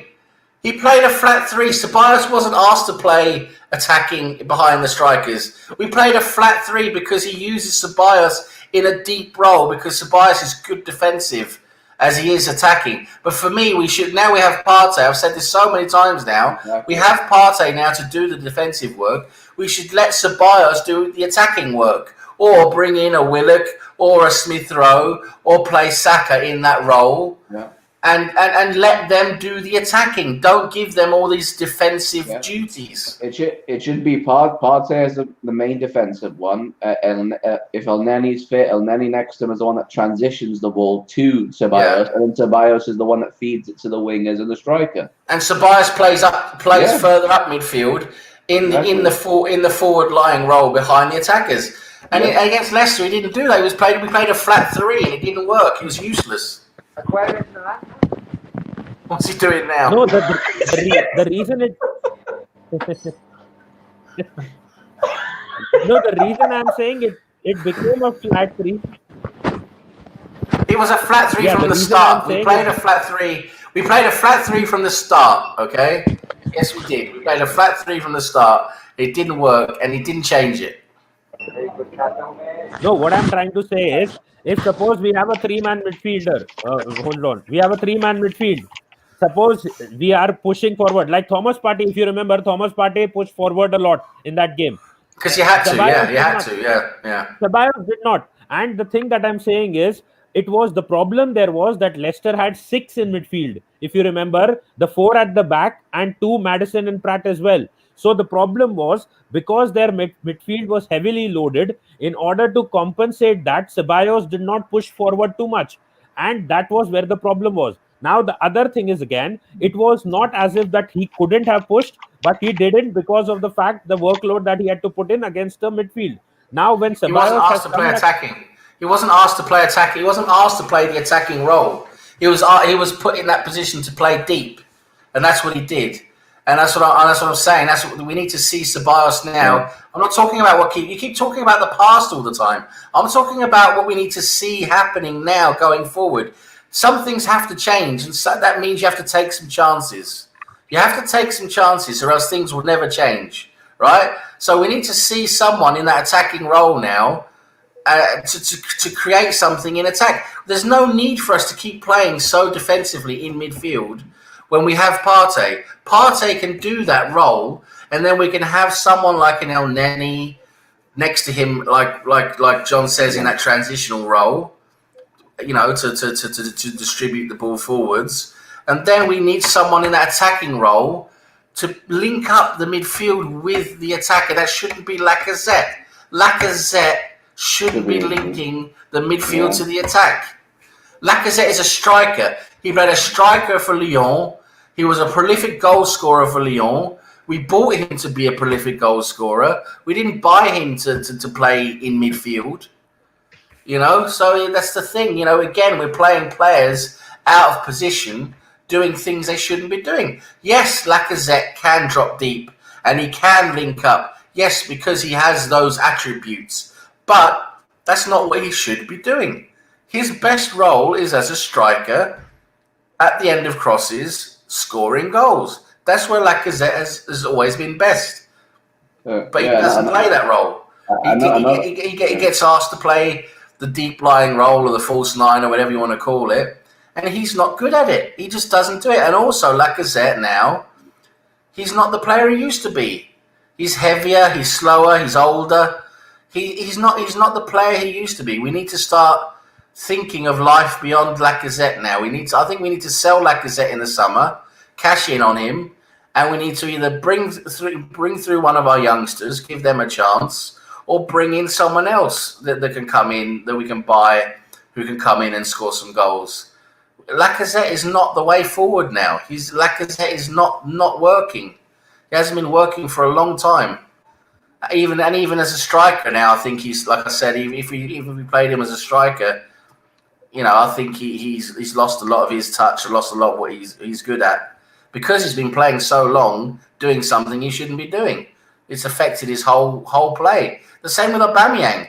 Playing out left has affected Aubameyang so much.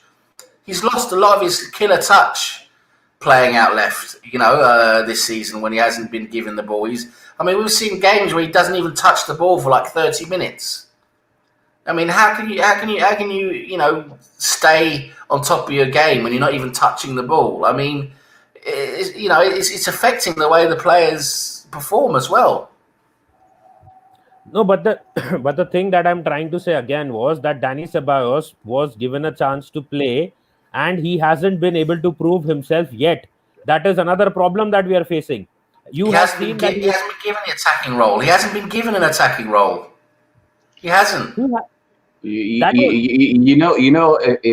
what you're saying is true, how are you gonna know? Like Sam says, because we don't know what Arteta's coaching him. If Arteta's telling him to stay in that position and to be defensive, and then you're saying that he's failing in passing the ball out, what kind of a small club mentality is that? If you're keeping all your midfielders back against Leicester and Aston Villa, That's ridiculous. You can't have an attacking midfielder in a midfield at home. That's ridiculous. No, the thing was that Leicester has a six-man midfield, and when we had, I think it wasn't Elneny. There was Elneny wasn't in that game. It was Partey and Sebas at the center, and two wing backs.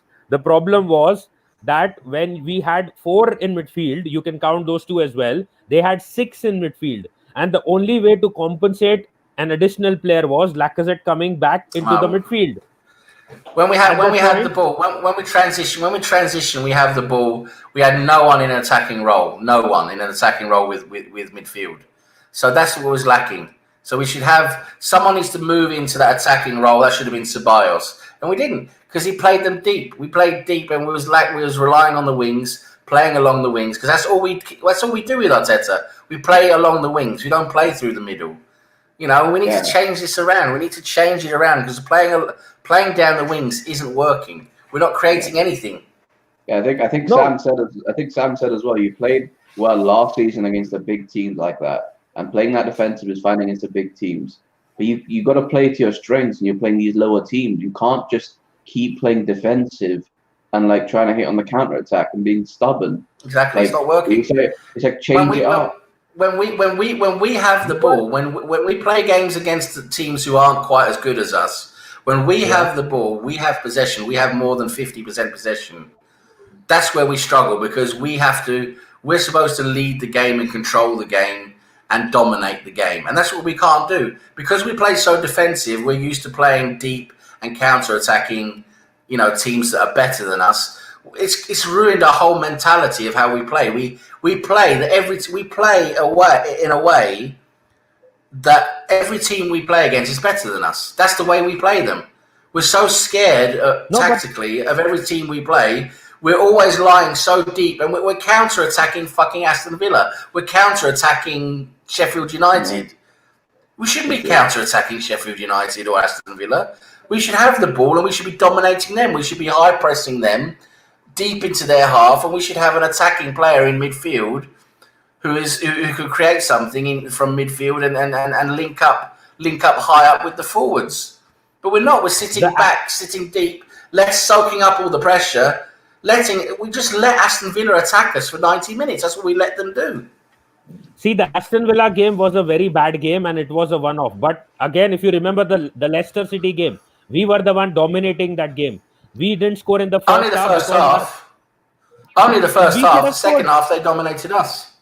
Yep. They didn't really dominate us. The only chance that they got was the Vardy one, which was a clear one, and they scored in that. That was the in terms of play. In terms of play, how they used the ball, and in terms of possession, they were a lot better. Leicester were a lot better. Apart from the first half, Arsenal had a decent first half, and we couldn't attack. We couldn't create anything. We created one or two chances in the first half. That was it. Then in the second half, Brendan Rodgers, who is another very underrated manager, by the way, who has a very bad reputation for no good reason. He tweaked the tactics, and in the second half, they took over. They didn't let us play, and they had the ball more than us, and they played very well against us on the counter attack. And that's how they beat us. And Vardy, because they brought on Vardy in the 60th. Oh my God! 1-0 Spurs. They brought on Vardy. They brought on Vardy in the 65th minute, and everyone knew exactly what was going to happen in that game, and that is what happened. They brought on Vardy late in the game. We all knew where he was going to play, how he was going to play, and he still managed to do it. He still managed to score and do it. They had that one counter attack, and he took it. James Vardy, he's that good. He took that chance and scored, right? And we didn't when we had the ball, we had no idea what we was doing. We got the ball. It's like, oh, what do we do now? Okay, well, we don't really know what we're doing, and that is just not good enough. It's just not good enough. And then the next game against Aston Villa, it got even worse. We were just absolutely clueless. So in terms of progress, for me, it's not progress when you're struggling against Leicester, you're struggling against Sheffield United, and then you're against Aston Villa, you get absolutely trounced. That's not progress. I'll just say one thing with respect to the Leicester game first. If we dominated one half, and if I agree with you, if we dominated one half, and if they dominated one half, that is not saying that you can't say that we got destroyed in that game. It was just I'm not that we saying got didn't finish destroyed. our chances. No, I'm saying we didn't finish our chances and they finished their chances. So that was the difference between the two sides. With respect to Manchester United, again, we got a penalty, which was we finished our chance and they didn't. But we were better in that game as well. We dominated that game. But You can say it. But that was more down to them not playing well and tactically being naive. Solskjaer tactically being naive, playing into our hands. I mean, our tactics, we just played the normal tactics we normally do in against the bigger teams. And Solskjaer didn't counter that. You know, they just played straight into our hands. I'm sorry, they just did. And even then we couldn't score a proper goal. We actually got the first penalty at Old Trafford in something like 10 years or something. Is the last time we've got a penalty there. You won off a mistake. You didn't take your chances again, and you won off a mistake. So see, the thing is, that is what I'm trying to say. It's not going to be one-sided dominant play from us. Even if you remember the game before that, Manchester City, we played good football in that game in the sense that we did not give them any cheap goals. They got one goal, but unfortunately, we did not finish our chances as well again. So we are playing games where if we take our chances, we will win them. If we don't take our chances, we could either end up playing a draw or losing them. Nitish, listen to what you're saying, Nitish. Yeah. You are saying the most simplistic, generic things you can ever say about football.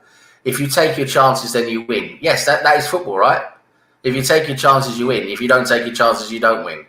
Right? No, not that's what you're saying. I'm not saying half chances. Saka had a one-on-one. I'm talking about clear-cut chances, right? You create a proper goal scoring opportunity, right? Yes. You have to take those to win a football game. I mean, how generic and simplistic can you be? Of course, that is football. That is football. But the difference is you have to attack to create chances. You have to attack to create chances. Now, when your attack is as ineffective as ours, we are maybe creating 2, maximum 3 clear-cut chances a game. We should be having 6 to 8. We should be creating 5, 6, 7, 8, 9, 10 clear-cut chances a game. That's what we should be creating, because statistically, a striker is going to score 1 out of every 3 chances. Statistically, that's what a striker does. He'll score 30% of the chances he gets. So you've got to create 3 clear-cut chances for him really to score 1, really, a normal striker. Yes, sometimes you're lucky. You have a Lewandowski, you have a Haaland, you have someone like that, a Vardy, who's going to score 2, maybe even 2.5 out of those chances. But most teams, you have to create chances to score goals. And that's what we're not doing. We're not creating the chances. That's the whole point. And we can't keep hiding the fact that is what we're doing. We can't keep saying, oh yes, we created 2 or 3 chances to score a goal. Of course we did. We played a game of football. We played a game of football, but we even played like 1 or 2 games this season where we didn't even have a shot on goal. There was 1 or 2 games this season. I can't remember which ones, but I just remember distinctly thinking, wow, did we even have a shot on goal? We didn't even have a shot on goal. See, but the reason I mentioned this was because if you remember the Manchester City game or the Leicester City game, they set up in a way, we set up in a way, they set up in a way. Both teams neutralized each other's threat, but we got a few good chances where we should have scored. And what they did was they got a very few limited chances, out of which they scored 1. If we had scored our chance, we would have probably gone home with all 3 points, and they would have gone home with nothing. That's speculation. You're speculating. No, I'm just saying. Natesh, let me use my team as a statement, because the way it's amazing. The way you talk about Arsenal is that they're a small club. It's like Leicester neutralized us. I don't go into a thing when Liverpool play shit and go, oh yeah, Leicester neutralized us. Oh, we didn't take our chances. We should have dominated. We should have at we should at least set up in a way against all teams. If you're playing Manchester City, you know you can't play them toe to toe. We're not good enough to play them toe to toe. We can't go out attacking against Manchester City. We can't go out attacking against Chelsea. We know they are so strong, attacking us and counter-attacking. We know we cannot just go out and do that. We have to play more strategically on a counter-attack. And that works very well with the way we play at the moment, because we're very good at soaking up that pressure. Well, we had until now. And when we play Chelsea, we play Manchester City, we've been very good at soaking up the pressure, having 1 or 2 or 3 good counter-attacks, and then Aubameyang has been good enough to finish 1 or 2 of those chances. And that's how we've won. And that has been effective, I said, against those big top teams, that is an improvement. I would say we've improved the way we play against Chelsea, Manchester United, and Manchester City. And that is good. But there's another 17 teams in the league. And with these other 17 teams, I would say maybe with 1 or 2, you can argue maybe 1 or 2 exceptions there. With these other 17 teams, we should be setting up in a way where we are going to dominate. We are going to be on the front foot. We're going to attack. We're going to dictate play. We're going to be on top. We're going to create chances. We're going to go out and shoot the ball and create chances. Not sit deep and say, "Oh, can you attack us, please?" So when we get the ball, we're going to try and counter attack. No. When you play Leicester, you play Brighton, you play Sheffield United, you play Aston Villa, you attack them. You sit in their half, you press them deep into their half, force them to make mistakes and attack them. That's what we should be doing. No, and that is where I'm trying to tell you. This is not that squad that can dominate the games the way we used to back in the day. Yes, no, it is. Is not. We have players to do that. Yes, we do. No. Yes, we do. Look at you're telling me Pepe. You're telling me Pepe. You're telling me Pepe, Aubameyang, Saka, Martinelli, Smith Rowe, Willock, Ceballos. These players that they don't have the ability to attack other teams and dominate. Is that what you're telling me? That's exactly what I'm saying. Not in the sense you are expecting. Oh my God! Tottenham put it in the net for 2-0. It's been ruled out, but they don't have the capability to dominate like Arsenal. Sorry, Arsenal used to dominate back in the day. You are expecting them to because dominate we're not playing that way. We're not playing that way. We don't get to see this. How do we get to even see it if we're not doing it? If we're not trying it? If we're not even trying it, how do you know? How do you know, Nitish? You don't know because we haven't even tried it. Because Emery has tried that. I'll give you the example how. If you see last season, Emery played for the opposition. All Emery did was think about how the opposition is going to play, never how we're going to play, and that's what completely messed us up. Emery's biggest tactic was that I play an open style of play. I let them take as many shots at my goal they want. I let them score 2 goals. I score 3. I let them score 3 goals. I score 4. But you need a balanced approach, Nitesh. Like not 4-3, but not all defensive. Because this squad is not that good. He tried to play such a tactic where he had good attacking players, and he will try to get more than he concedes. So that was the tactic that he tried to play with Arsenal last season. You saw what happened. We were only blocking shots and we were not creating too many chances. So that was another problem. Now Arteta came in. He tried a different tactic. He tried to go for the 3-4-3, which covers the holes at the back, the gaps at the back, and even though it creates less number of attacking chances, what it does, it makes us defensively solid. But the problem is, it will reduce the number of overall chances that we create. We are not going to get 8 or 10 chances now. What we are going to get is a limited, maybe 4 or 5 chances. We can play different tactics against different teams. We can do that. We should be able to play that way against Chelsea, Manchester City, Manchester United, and then play a different way, a more attacking way, a more dominating way against the other teams. That's what I'm saying. We should be able to have more than one way of playing. Because this way of playing we're playing now doesn't work against Aston Villa, doesn't work against Sheffield United, it doesn't work against Leicester. Yes, I understand what you're trying to say. It will not work against every team. But the problem is, I'll ask you this honestly. I'll name a few players. Do you think, irrespective of which manager is in charge, are they good enough to be in the Arsenal squad or not? First, let's not go into Ozil. Forget him. Hector Bellerin, irrespective of the manager, is he good enough to be in the Arsenal squad? Well, he's the best we've got at the moment. So you are saying it doesn't matter. He's what we've got at the moment. Who else have we got?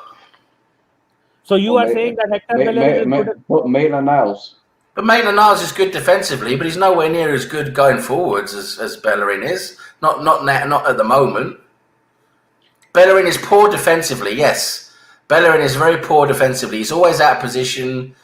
Goals do come from his side, yes. And I would rather see someone else come in. I would rather buy a better right back who is better defensively, definitely. But Maitland-Niles is better. But Maitland-Niles is better defensively. Yes, I think he performs better defensively. But then when Maitland-Niles has the ball running, he's not really as good with the ball going forwards as Bellerin is. Bellerin is better at crossing the ball and things like that. But listen, Bellerin has our weak point. That's what I'm saying. Bellerin is the weak point in our team. I think every other position is good enough for. I mean, you look at the top four. I think every other position in our squad is good enough for the top four, apart from the right back. The right back is our Achilles heel. Even the right winger right now. Even the right winger. Yeah, but potentially, if Pepe actually gets a run of games and actually gets a chance to perform and get some confidence, he might be able to start doing something because he has it in him. We've seen he has it in him. I think he just needs a run of games and some confidence to do it because the poor guy never gets more than a game. He'll get one game, maybe two, and then he gets dropped again. And I know he's been playing poorly, but I think it's partially down to never getting a run of games. He's never given that confidence. He got the run of games last season. The reason you remember why Emery dropped him was because he was not performing in training. What just happened? Adam just bollocks it up on stream as usual. That's what's happening. I didn't look it up because I pulled over, wouldn't I? And I wasn't handcuffed. I was allowed to go. I got a bullshit story saying I live in Torremolinos. My paperwork is in your house. They believe that bollocks. Very much like people believe Probably bollocks. Probably you should have coughed 3 to 4 times. They would have put you in the hospital again. And you could have then asked them for can I get the free morphine? Oh, and, I know. Can imagine. Big up to Taib in the. Frodiola back again. He was going to lose. Spurs are in top form right now. He's going to lose. Anyways, Taib is saying. Yeah, no one's talking about Mourinho at the moment, are they? Everyone's shut up about him, haven't they? Arteta didn't learn anything from the coach. Good. Sorry?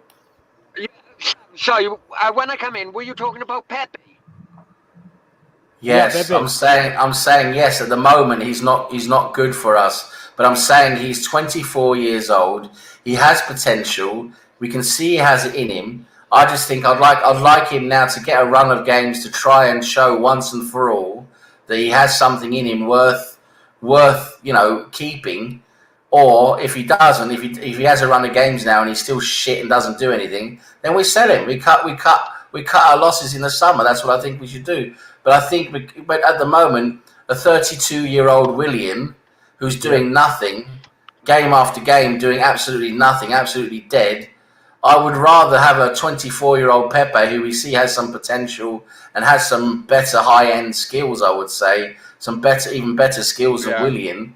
I'd like to see him given a chance because I think, listen, I've been a very, very, very strict critic of Pepe. I mean, I called him Long John Silver and he still is Long John Silver because he's only got one leg. But the thing is, Yeah, he's only one-footed. He's completely left-footed. His right foot is just about to stand on. That's about it. I know he managed to ding in a goal with his right foot, but it happens now and again, right? I mean, you just see him.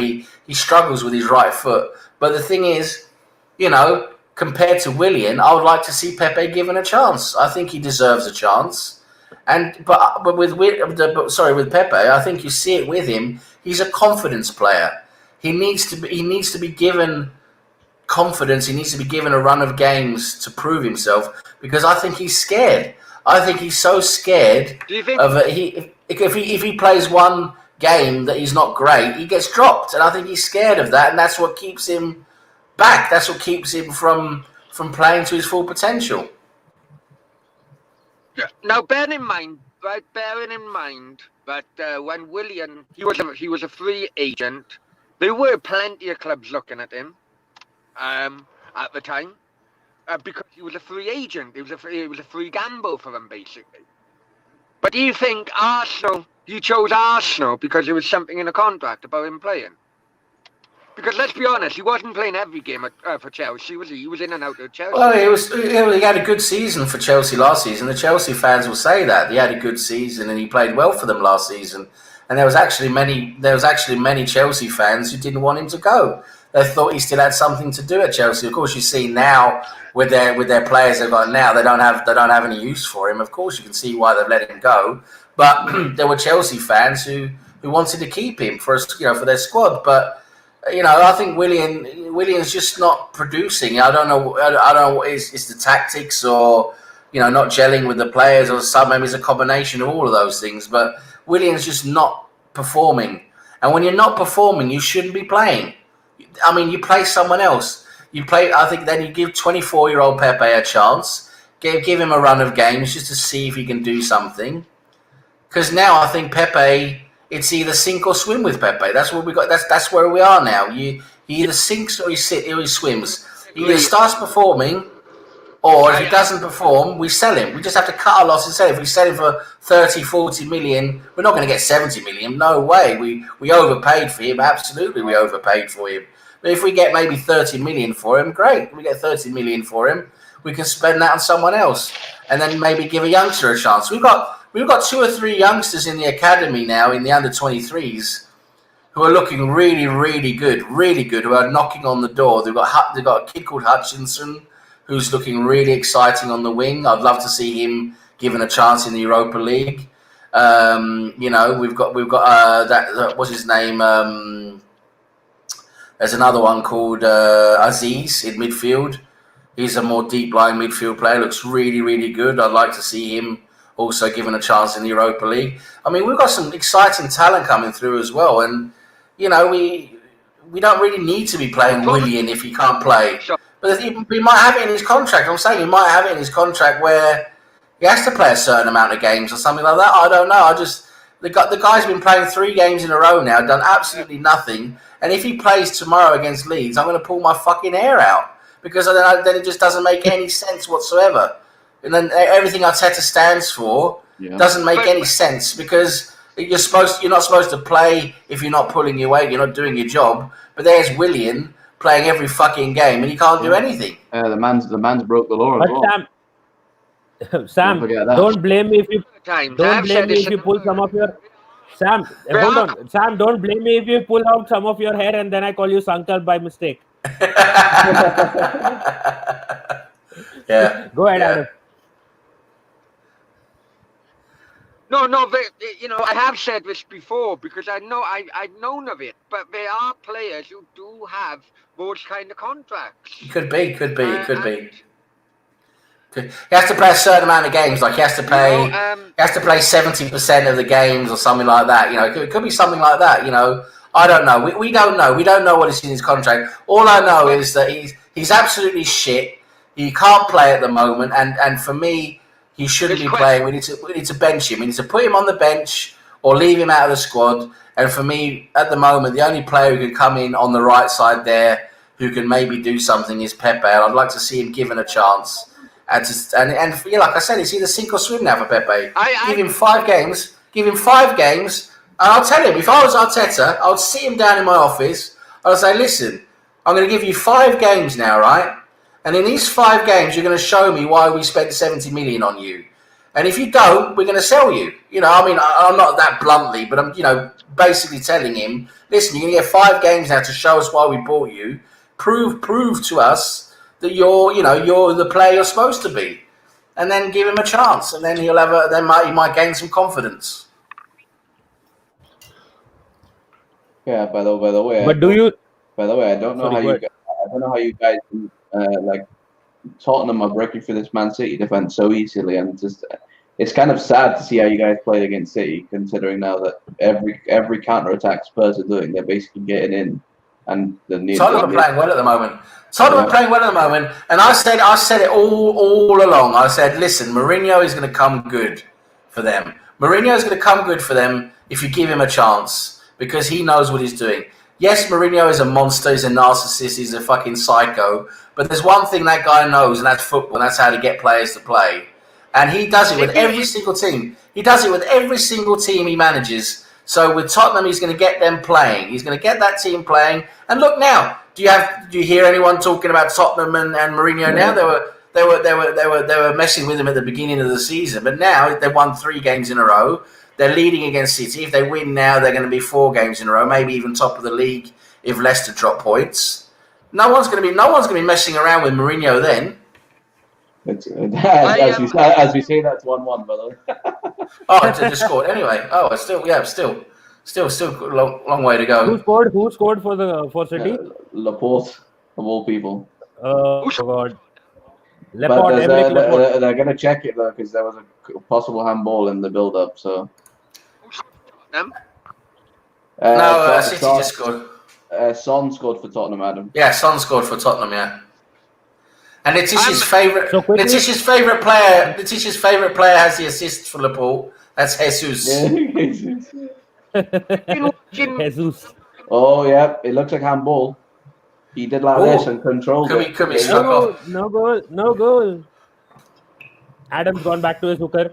But yeah, quickly going on into the comments. Anish was saying that top 4 is a realistic expectation from Arteta, not a realistic expectation from Arteta, but he needs to show progress and identify a strategy. Plus, we should not lose points against the remaining 15 teams. Yeah. By the way, Mike Keane's going to check that goal now. It's probably going to be ruled out. Yeah. Yep. The problem is there, top 6 plus Europa League. I would be happy let someone else win FA Cup this year. He's saying the strategy won't work against Leeds. He says, I prefer Niles paired with Pepe. It's not worked so far, but let's see. We'll try it. We can try it again. There's no problem with that. We should have sold Bellerin to PSG. They didn't want to buy him. They wanted him on a loan. Not sure how the deal fell through. The price tag is a too much burden. Yes, exactly. And let's see whether the City goal stands. Goal off. Disallowed. Yeah. So, okay. Jesus.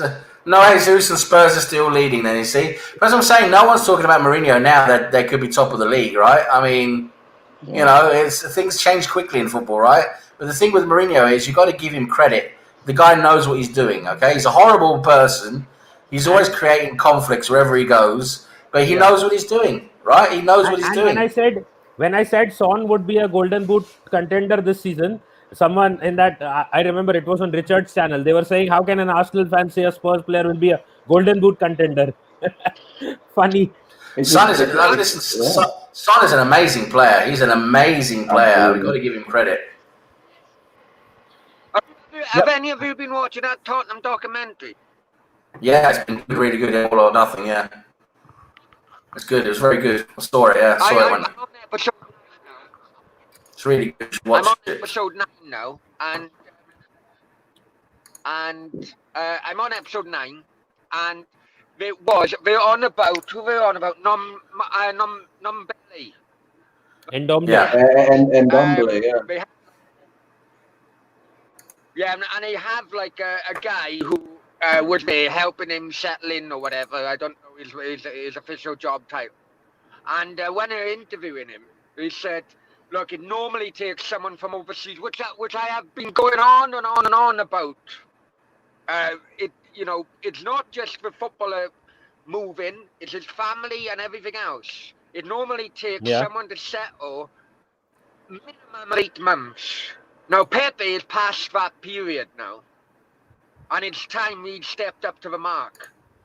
So I agree with you, Sam. Give him these. This is his opportunity. If he doesn't make it during the time Willian is possibly out for a few games, then get rid in January. Take a fucking financial hit in January, but at least you can take a smaller financial hit in January than you would in June. Okay, Yeah. if looking at this game of Tottenham right now, you know Yeah. what Mourinho's got Ndombele to do, as we're just talking about him, is what Arteta should be doing with Ceballos. He got the assist for the Son goal, and he's just working back into his box and shielded the ball out and got a free kick. That's the type of job that someone should be doing in the Arsenal team. Nobody does problem that. is not earning. The problem is not earning the free kick. The problem is we don't have a free kick taker right now, apart from Willian, who's actually regularly taking free kicks. Because I don't know what is the reason Lacazette and Aubameyang have stopped taking free kicks. Willian was the only one who actually took free kicks at Chelsea, and I think he will be the one taking free kicks because Ceballos is too inconsistent with his free kicks as it is. David Luiz is one option, but let's see how many But goals yeah, does he score? but I would say he earned the free kick in his box. He was covering. He was obviously covering a attacker running in, and he won the free kick.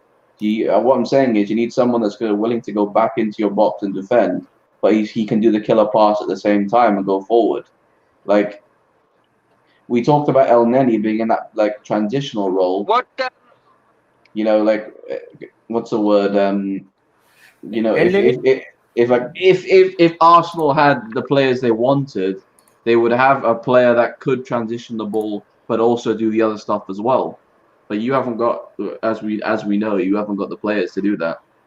Exactly. That is why I say we don't have. When Sam was also saying that we should be trying a different formation against one team and a different formation against this other team, so that we can compete with them and probably dominate them and beat them. We don't have those kind of players. These players. But Nitish, I agree with Sam in a way of what I'm saying is that player can do a bit of everything.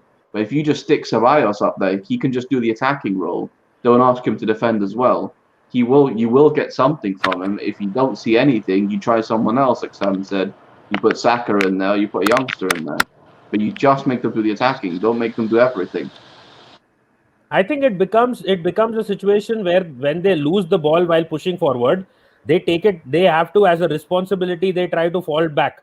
Because suppose, like, if you are a winger, and you know what happens when, like, I remember this thing. I don't remember which was the game. One of the games where Willian was running forward with the ball. I think it was before the City game. Which was the match? I don't remember. One of the matches, Willian ran forward with the ball. He was trying to over attack as a winger should, and he lost out on the ball. When he did fall back, after a few 10-15 passes, Arsenal conceded a goal.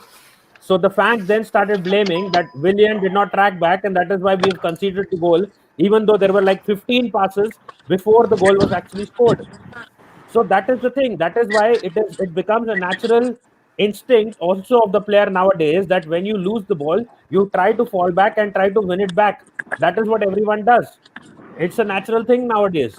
So I think that is something that is already embedded. If Ceballos is losing the ball when he's pushing forward, he definitely falls back. He's gonna take a shit on your stream again. You can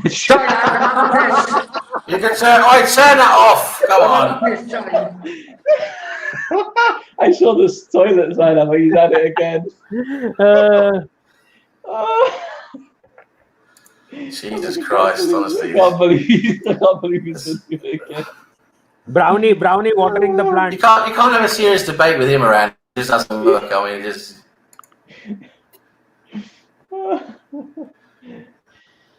Brownie doesn't like to let things get dry. He always likes to keep them wet.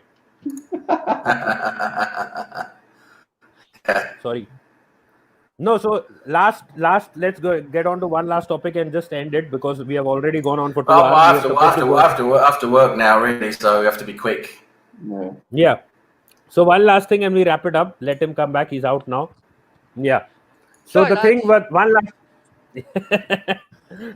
one last thing that I just wanted to cover before we end the stream. Do you seriously think that Arteta will not finish in the top 8? Do you think? Do you get that feeling? Can I just mention something before we go on to this topic? Because Yeah. I know I've missed a lot of the show. Yeah. Have you spoken about Ceballos and David Luiz? Yeah. I don't know if you guys are old enough, to be honest. I know Sam is. But, you know, I have no problem with, you know, arguments within 22, you know, young men bloody seeing each other every single day. Do anyone remember the John Hartson, Ego Berkovic scene in the 90s? Yeah, that was crazy. That was. Yeah, I was born in the 90s, so I don't. Well, I tell you what, honestly, look it up, because if you ever want to see a training ground spat, it's that one. Yeah. All right, and Yeah. Harry Redknapp. I remember Harry Redknapp saying, "Well, that's part of football. You know, you got 25, 30 guys under the age of 30, and you expect none of them to have an argument between one another." No, I think it's good. It shows commitment. It shows passion. You know, it shows a drive there. You know, and yeah, I mean, if the guys are doing their job How can properly, I use Sam now? Pardon? What? Brownie, I'll just give you an advice. Never have a drink with David Luiz. You may lose your favorite part of the face. Oh, no, Ego Berkovic, he's still looking for his jaw on that pitch, I tell you. Yeah, no, that was a terrible one. That was a real fight. No, I'm saying you know, if guys are doing their job and taking training seriously and tackling, you know, properly and doing things properly in training, you are going to get, you know, those sort of bust ups and everything, and that happens every now and again. And I think that's just fine when it happens now and again. But if there's a player who it keeps happening to, or, you know, has obviously got some kind of a problem with it, then that becomes a different issue. But yeah, I mean, it's fine in training and everything. But with Ceballos, if he's been doing something off the field as well, and he's doing that stuff in the training pitch as well, I can't I don't know, use maybe. Sam, lads. I don't know why. Yeah, it's probably your connection. But anyway, yeah. But anyway, I don't mind that. You know, a training ground spat is okay. I mean, that's part of what these guys do, right? I mean, I think it happens a lot more than we think. You know, it just doesn't really get covered as much. Exactly. Yeah. You know. So the last thing, and we wrap it up. Again, I want to ask. Yeah. Do you think, Sam? I am saying top 4 again will be a miracle if we get top 4. But it can happen. Never say never with respect to, because, you know, it's the Premier League and anything can happen. No one expected Solskjaer to finish in the top 4 last season, probably when they were in 12th place. Do you think Arsenal can finish in the top 8 without a doubt, even though we are not having good results right now? If Arteta remains till the end of the season, I think yes. I think top 8. I think top 8 is realistic. But having said that, we're not going to do it. If we keep doing as we're doing now, we're not going to do it. I'm telling you right now. If we keep playing the way we're playing now, the way we're doing things now, we are not going to get top 8. Okay. Because we're not, at the moment, we are not playing well enough. We're not creating enough chances. We're not winning games. I mean, we've lost 4 out of our first 8. And we're playing Leeds tomorrow. Even though Leeds have lost their last 2 games and they've let in, you know, quite a few goals, but Leeds play high press, high intensity, which we don't really like. We struggle. They're going to press us high up into our own box, and we like to play the ball out right from the back. It's gonna create a lot of stress for us. It's probably going to create some mistakes at the back. You know, we're going to struggle against Leeds. I really think we're going to struggle. But if we can manage to overcome that, start playing the ball around and start doing what we're supposed to be doing, and maybe try some attacking play, but we're going to have to be direct. We're going to have to use, you know, fewer touches. We're going to have to try and bypass midfield and just play around the back if we can. Then we're going to have a chance against Leeds. And then I think we're definitely good enough to beat Leeds, and we should be beating Leeds. Definitely. But they scare me because of their high press and their high intensity play. And we know how poor we are when teams push us really high and press us really high. We struggle with that. If our passing isn't working, you know, we're gonna have mistakes, and we're probably gonna give them some easy opportunities. That's what I don't want to see tomorrow. And if we lose against, my point is, if we do lose against Leeds tomorrow, that's 5 losses in 9 games. Last season, we lost 10 games the whole season. We lost 10 games the whole season last season, and if we lose tomorrow, we'll already have 5 in 9 games. So no, top 8. If we keep doing the same as now, and if we lose tomorrow, top 8 is not realistic. It's not. But if we can manage to turn things around, if Arteta can start changing things and do things differently and start a different attacking strategy against all these other teams, and playing players in their right positions and finding a strategy that works, that's Arteta's job now. Arteta's job is to do that, to find something that works. That's what he's first team manager for. So we need to see him do that. And then if we can and we start winning games, and yes, top 8 is probably viable and probably within reach. But keep playing the way we are now, we won't be top 8. We'll be struggling to get into the top half. We'll be struggling to get into the top half if we play as we do now.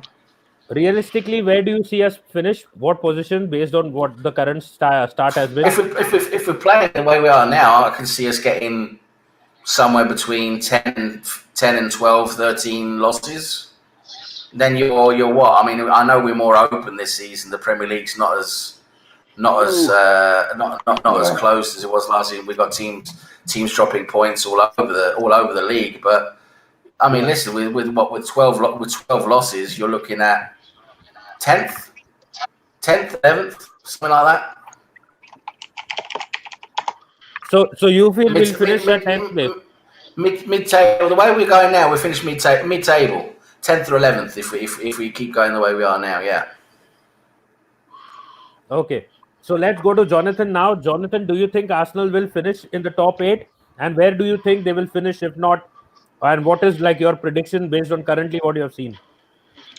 Yeah, I'm kind of similar to Sam. I think you guys will finish in the top 8, but it's going to be similar to last season. I feel like you guys are going to finish 6th to 8th, but if it continues this way, I think you'll finish 10th as it's currently going.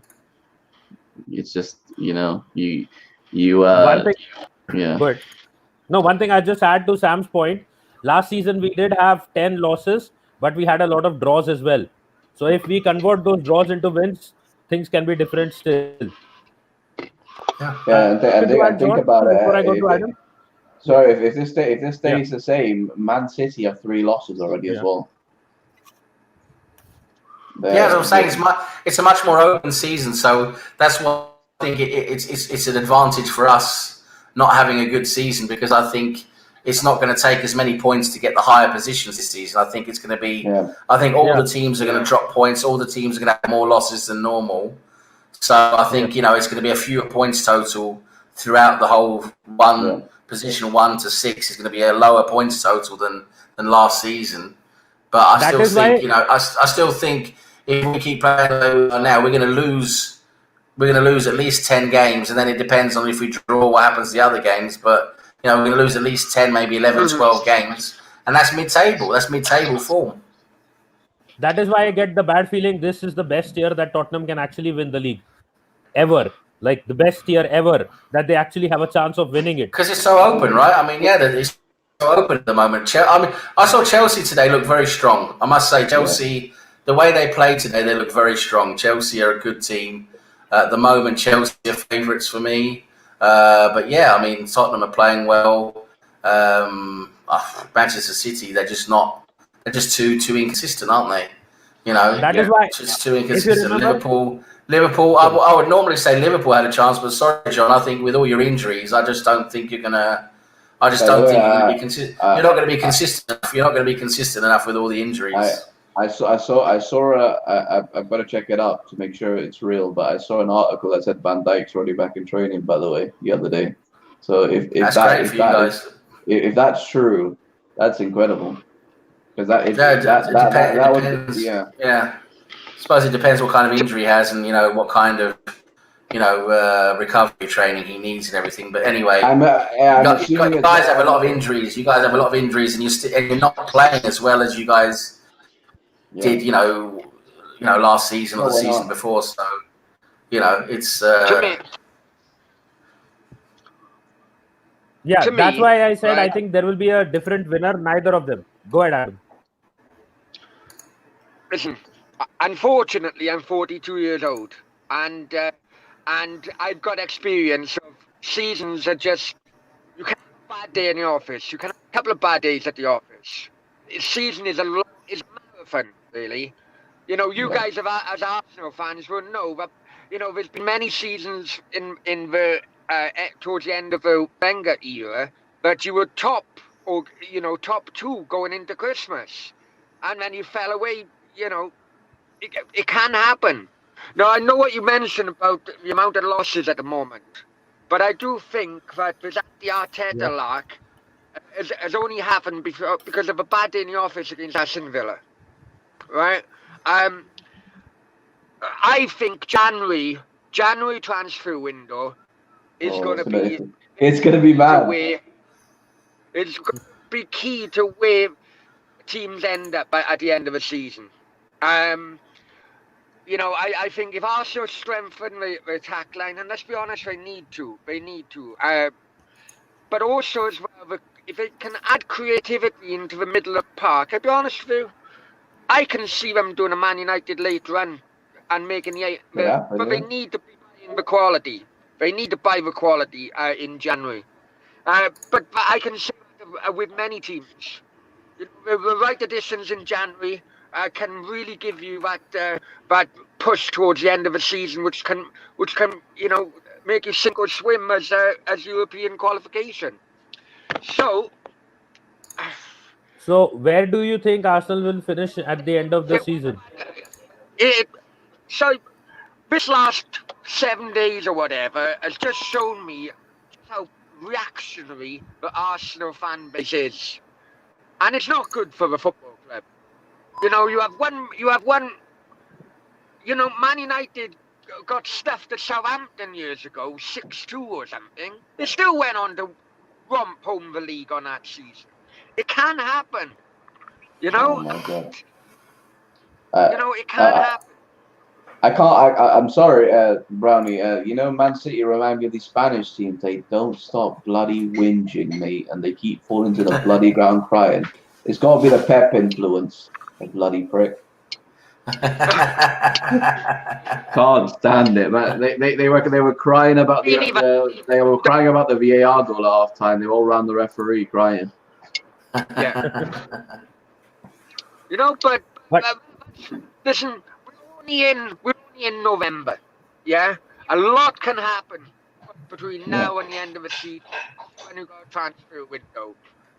Don't the Arteta out rubbish right now is complete nonsense. But I don't think we're going to see much happen in the transfer window. To be honest, you're not going to see any of the big names move because big names don't move halfway through the season because if the thing was this year, Sam. The thing with Arsenal this year is that there's a lot of players out of contract at the end of the season. Do Arsenal just fucking get anything for these players in January because anything is better than nothing? Selling is different. I'm talking about buying. Yeah. None of the big names are going to go in the middle of the season, especially if they're still in the Champions League. They're just not going to go in the middle of the season. But if you can get rid of one or two and then bring one or two in off that during the same window, it's possible. It's possible. Yeah, but the big names we're after with the Awars, the Szoboszlais, these guys, we're not going to get them in January. It's talk. It's going to be summer, isn't it? It's going to be a summer transfer. But mind you, with Awar though, Awar could be more of a possibility because they're not in the Champions League, are they? Lyon didn't qualify for the Champions League, so Awar is more of a possibility in January than normal, I think, because normally when they're in the Champions League, they don't want to leave mid-season, but now he hasn't got Champions League. Awar maybe is more of a possibility. We could finish off that deal maybe, especially if we get rid of a player or two. Yeah, that's right. If you get rid of, because listen, if you get 5 million for Ozil or 5 million for bloody Mustafi, 5 million is better than nothing. Plus the wages, get them off because in a few months' time, you're not going to get fuck all for them. Well, the thing is, we know. I think we could still bring in OR no matter what, because at the end of the summer we're going to be losing not losing, but getting rid of a whole bunch of players anyway. So we're going to be getting like £1 million on the wage bill back. So it doesn't matter if we start paying another player in January, because a few months later we're going to have all that money freed up anyway. So yeah, we could definitely bring in someone like OR. And listen, the Cronkies, they greenlit the. It's come through. It's been confirmed by several sources inside Arsenal that the Cronkies, they greenlit the money for the Partey deal. It was Tim Lewis. Tim Lewis called up the Cronkies and said, "Listen, we want to go for Partey." It was the day before the transfer deadline. They said, "Listen, we want to go for Partey. OR's not happening.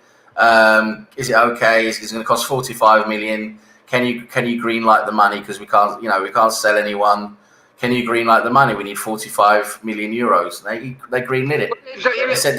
They said yes. So they provided the 45 million to buy Partey. So listen, they're going to provide if we want our, and that's what we need. That's what Arteta wants. I think the Cronkies are going to put up 40 or 50 million for our as well. And Lyon need money, right? Lyon need money for financial fair play, so we might be able to do a deal there. We might be able to get him for less now in January. So we'll see. And I'll just add one. Go ahead. Adam is writing things. Yeah. Attempt to bloody mention his name with my fucking list, right? Dominic, whatever you call him. Szoboszlai, yeah. I call him Slobber Chops. I'm not even going to attempt it. Yeah. It's called Slobber Chops. Adam, I'll give you a code word that you'll remember: sloppy sex. Sloppy sex. Sloppy seconds. Yeah. Sloppy seconds. Yeah. Clause of 20 million, doesn't he? Yeah, it's 25 million is buyout clause. Yeah. Yeah. Right. Yeah. Yeah, but he's in the Champions League, isn't he? So Adam, are you getting sloppy sex? What? Nah, I might fuck. So Adam, why are you in the car and not with the Russian? She's fucked me off, man. Really? He didn't bring the clothes with him this time. Yeah, you give her the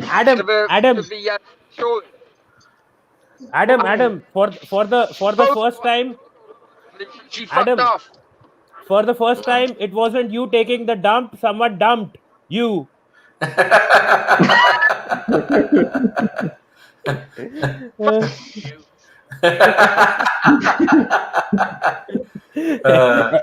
Anyways, we have gone on for 2 hours and 20 minutes, almost 20 minutes. So let's just wrap it up now. We have had enough fun and enough jokes. And probably now let's see what Manchester City and Spurs are doing off the air, because even I need to jump onto Daniel's channel. So big up to all you guys. I'll just let you give a quick shout out to your channels before we wrap it up. So let's start with Laka's Dead Feet, which I want to see more alive. Yeah, Laka's Dead Feet. The guy couldn't fucking finish a hand job. Anyway, yeah, I've got a channel, Sam Greenwood TV. Check it out on this Tuesday evening at 9:30 UK time. I'm going to be holding a general knowledge quiz. So everyone pass that on to all your friends and all your relatives. Make sure you watch it. We're going to have a general knowledge quiz. It's going to be with Nitish here, this crazy Indian guy next to me. It's going to be with that nutcase down there in the corner, Brownie. And also we're going to have Ryan and Russ on as well. So it's going to be a good panel for the quiz. So watch that one. Yeah, that's Tuesday, as I said. Apart from that, we'll be doing some more late night chats going forward as well, where we discuss Arsenal topics and other topics and just generally call each other twats, which is always fun. And yeah, check it out. Please subscribe, tell your friends, and yeah, thanks for having me on. It's been fun. And you just tempted John into thinking that, okay, I should also probably go on to that quiz because it will be damn fun now. There's no more spaces now, unfortunately, so it'll have to be the next one. We're full up now. Okay, Yeah. so that's that. But yeah, big up to John as well, the Liverpool fan who beat 2 Arsenal fans in an Arsenal quiz. No, in a football quiz. But big up to you. And where can people find you, and what are you planning to do in the upcoming weeks, if any plans? Yeah, so you can find me at Revenant Space FC. I will be probably. I might do a live stream in a bit just to get my channel up and going again. It's been dead food. But I need to do something. I'll probably do like a Rocket League stream quickly in a bit. But thanks for having me on, Nitish. And this was a fun little chat. Yeah. It's not over yet. It's been a good chat. It's not over. I have a question for you. Shut up. Is your channel more dead than Laka's dead feet, or less dead than Laka's dead feet? I don't think my channel could be that dead. No chance. Yeah. And last but not the least, going to Adam, who just got dumped by the Russian girl and is now getting. You just keep bringing it up now. Adam, did you dispose of the body in the trunk? I was wondering what that smell was.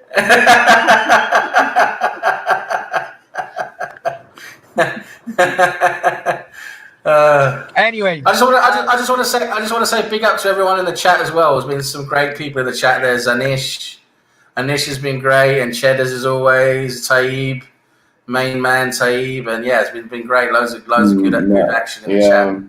Malina as well. Yeah. Malina's been great. That reduces my speech by 20 seconds. Thank you, Sam. find me a Football Brownie on YouTube. Recently, I've updated some old footage of 1982 and 1986 World Cups, which were 86 was my first World Cup, and still to this day, my favourite. So for the younger viewers out there, I would push you to take a look at it and take a look at what Maradona was during a time of crunching tackles, rake down the legs, which wouldn't even give you a booking these days. You know? You can have a Messi or Ronaldo debate all you want, but none of them were as good as Diego Maradona. It's true. I agree. Yeah, and we know where you got your inspiration to sniff all those things that you put down your nose now. I know. Diego Maradona was, honestly, absolutely brilliant. Okay, he didn't have no Champions League medals, but only the champions went to the European Cup in those days. Yeah, those days, true. Yeah. You know? So I would urge the younger viewers, and to be honest, I know that you guys are Arsenal fans, but I also put from ours for Ray Clemens, who passed away in a week. R.I.P. Rest in peace. And thank you very much for subscribing. Please, if you haven't subscribed, do so. Check out my channel. If you don't like me, if you don't like it, just tell me to fuck off. I'll take you on a chin and buy another beer. It's all right. It's all right. The Russian chick told him to do that about half an hour ago. Wasn't Ray Clemens the goalkeeper who only conceded one penalty goal? He saved all of the penalties. I think he was the same guy, right? Not quite sure actually with Ray Clemens. I'm not quite sure. No, I don't think so. Or was that Grobler? I don't know. There was one Liverpool goalkeeper who only conceded one penalty in his entire lifetime, and he saved a lot of them. No, it wasn't Pepe Reina.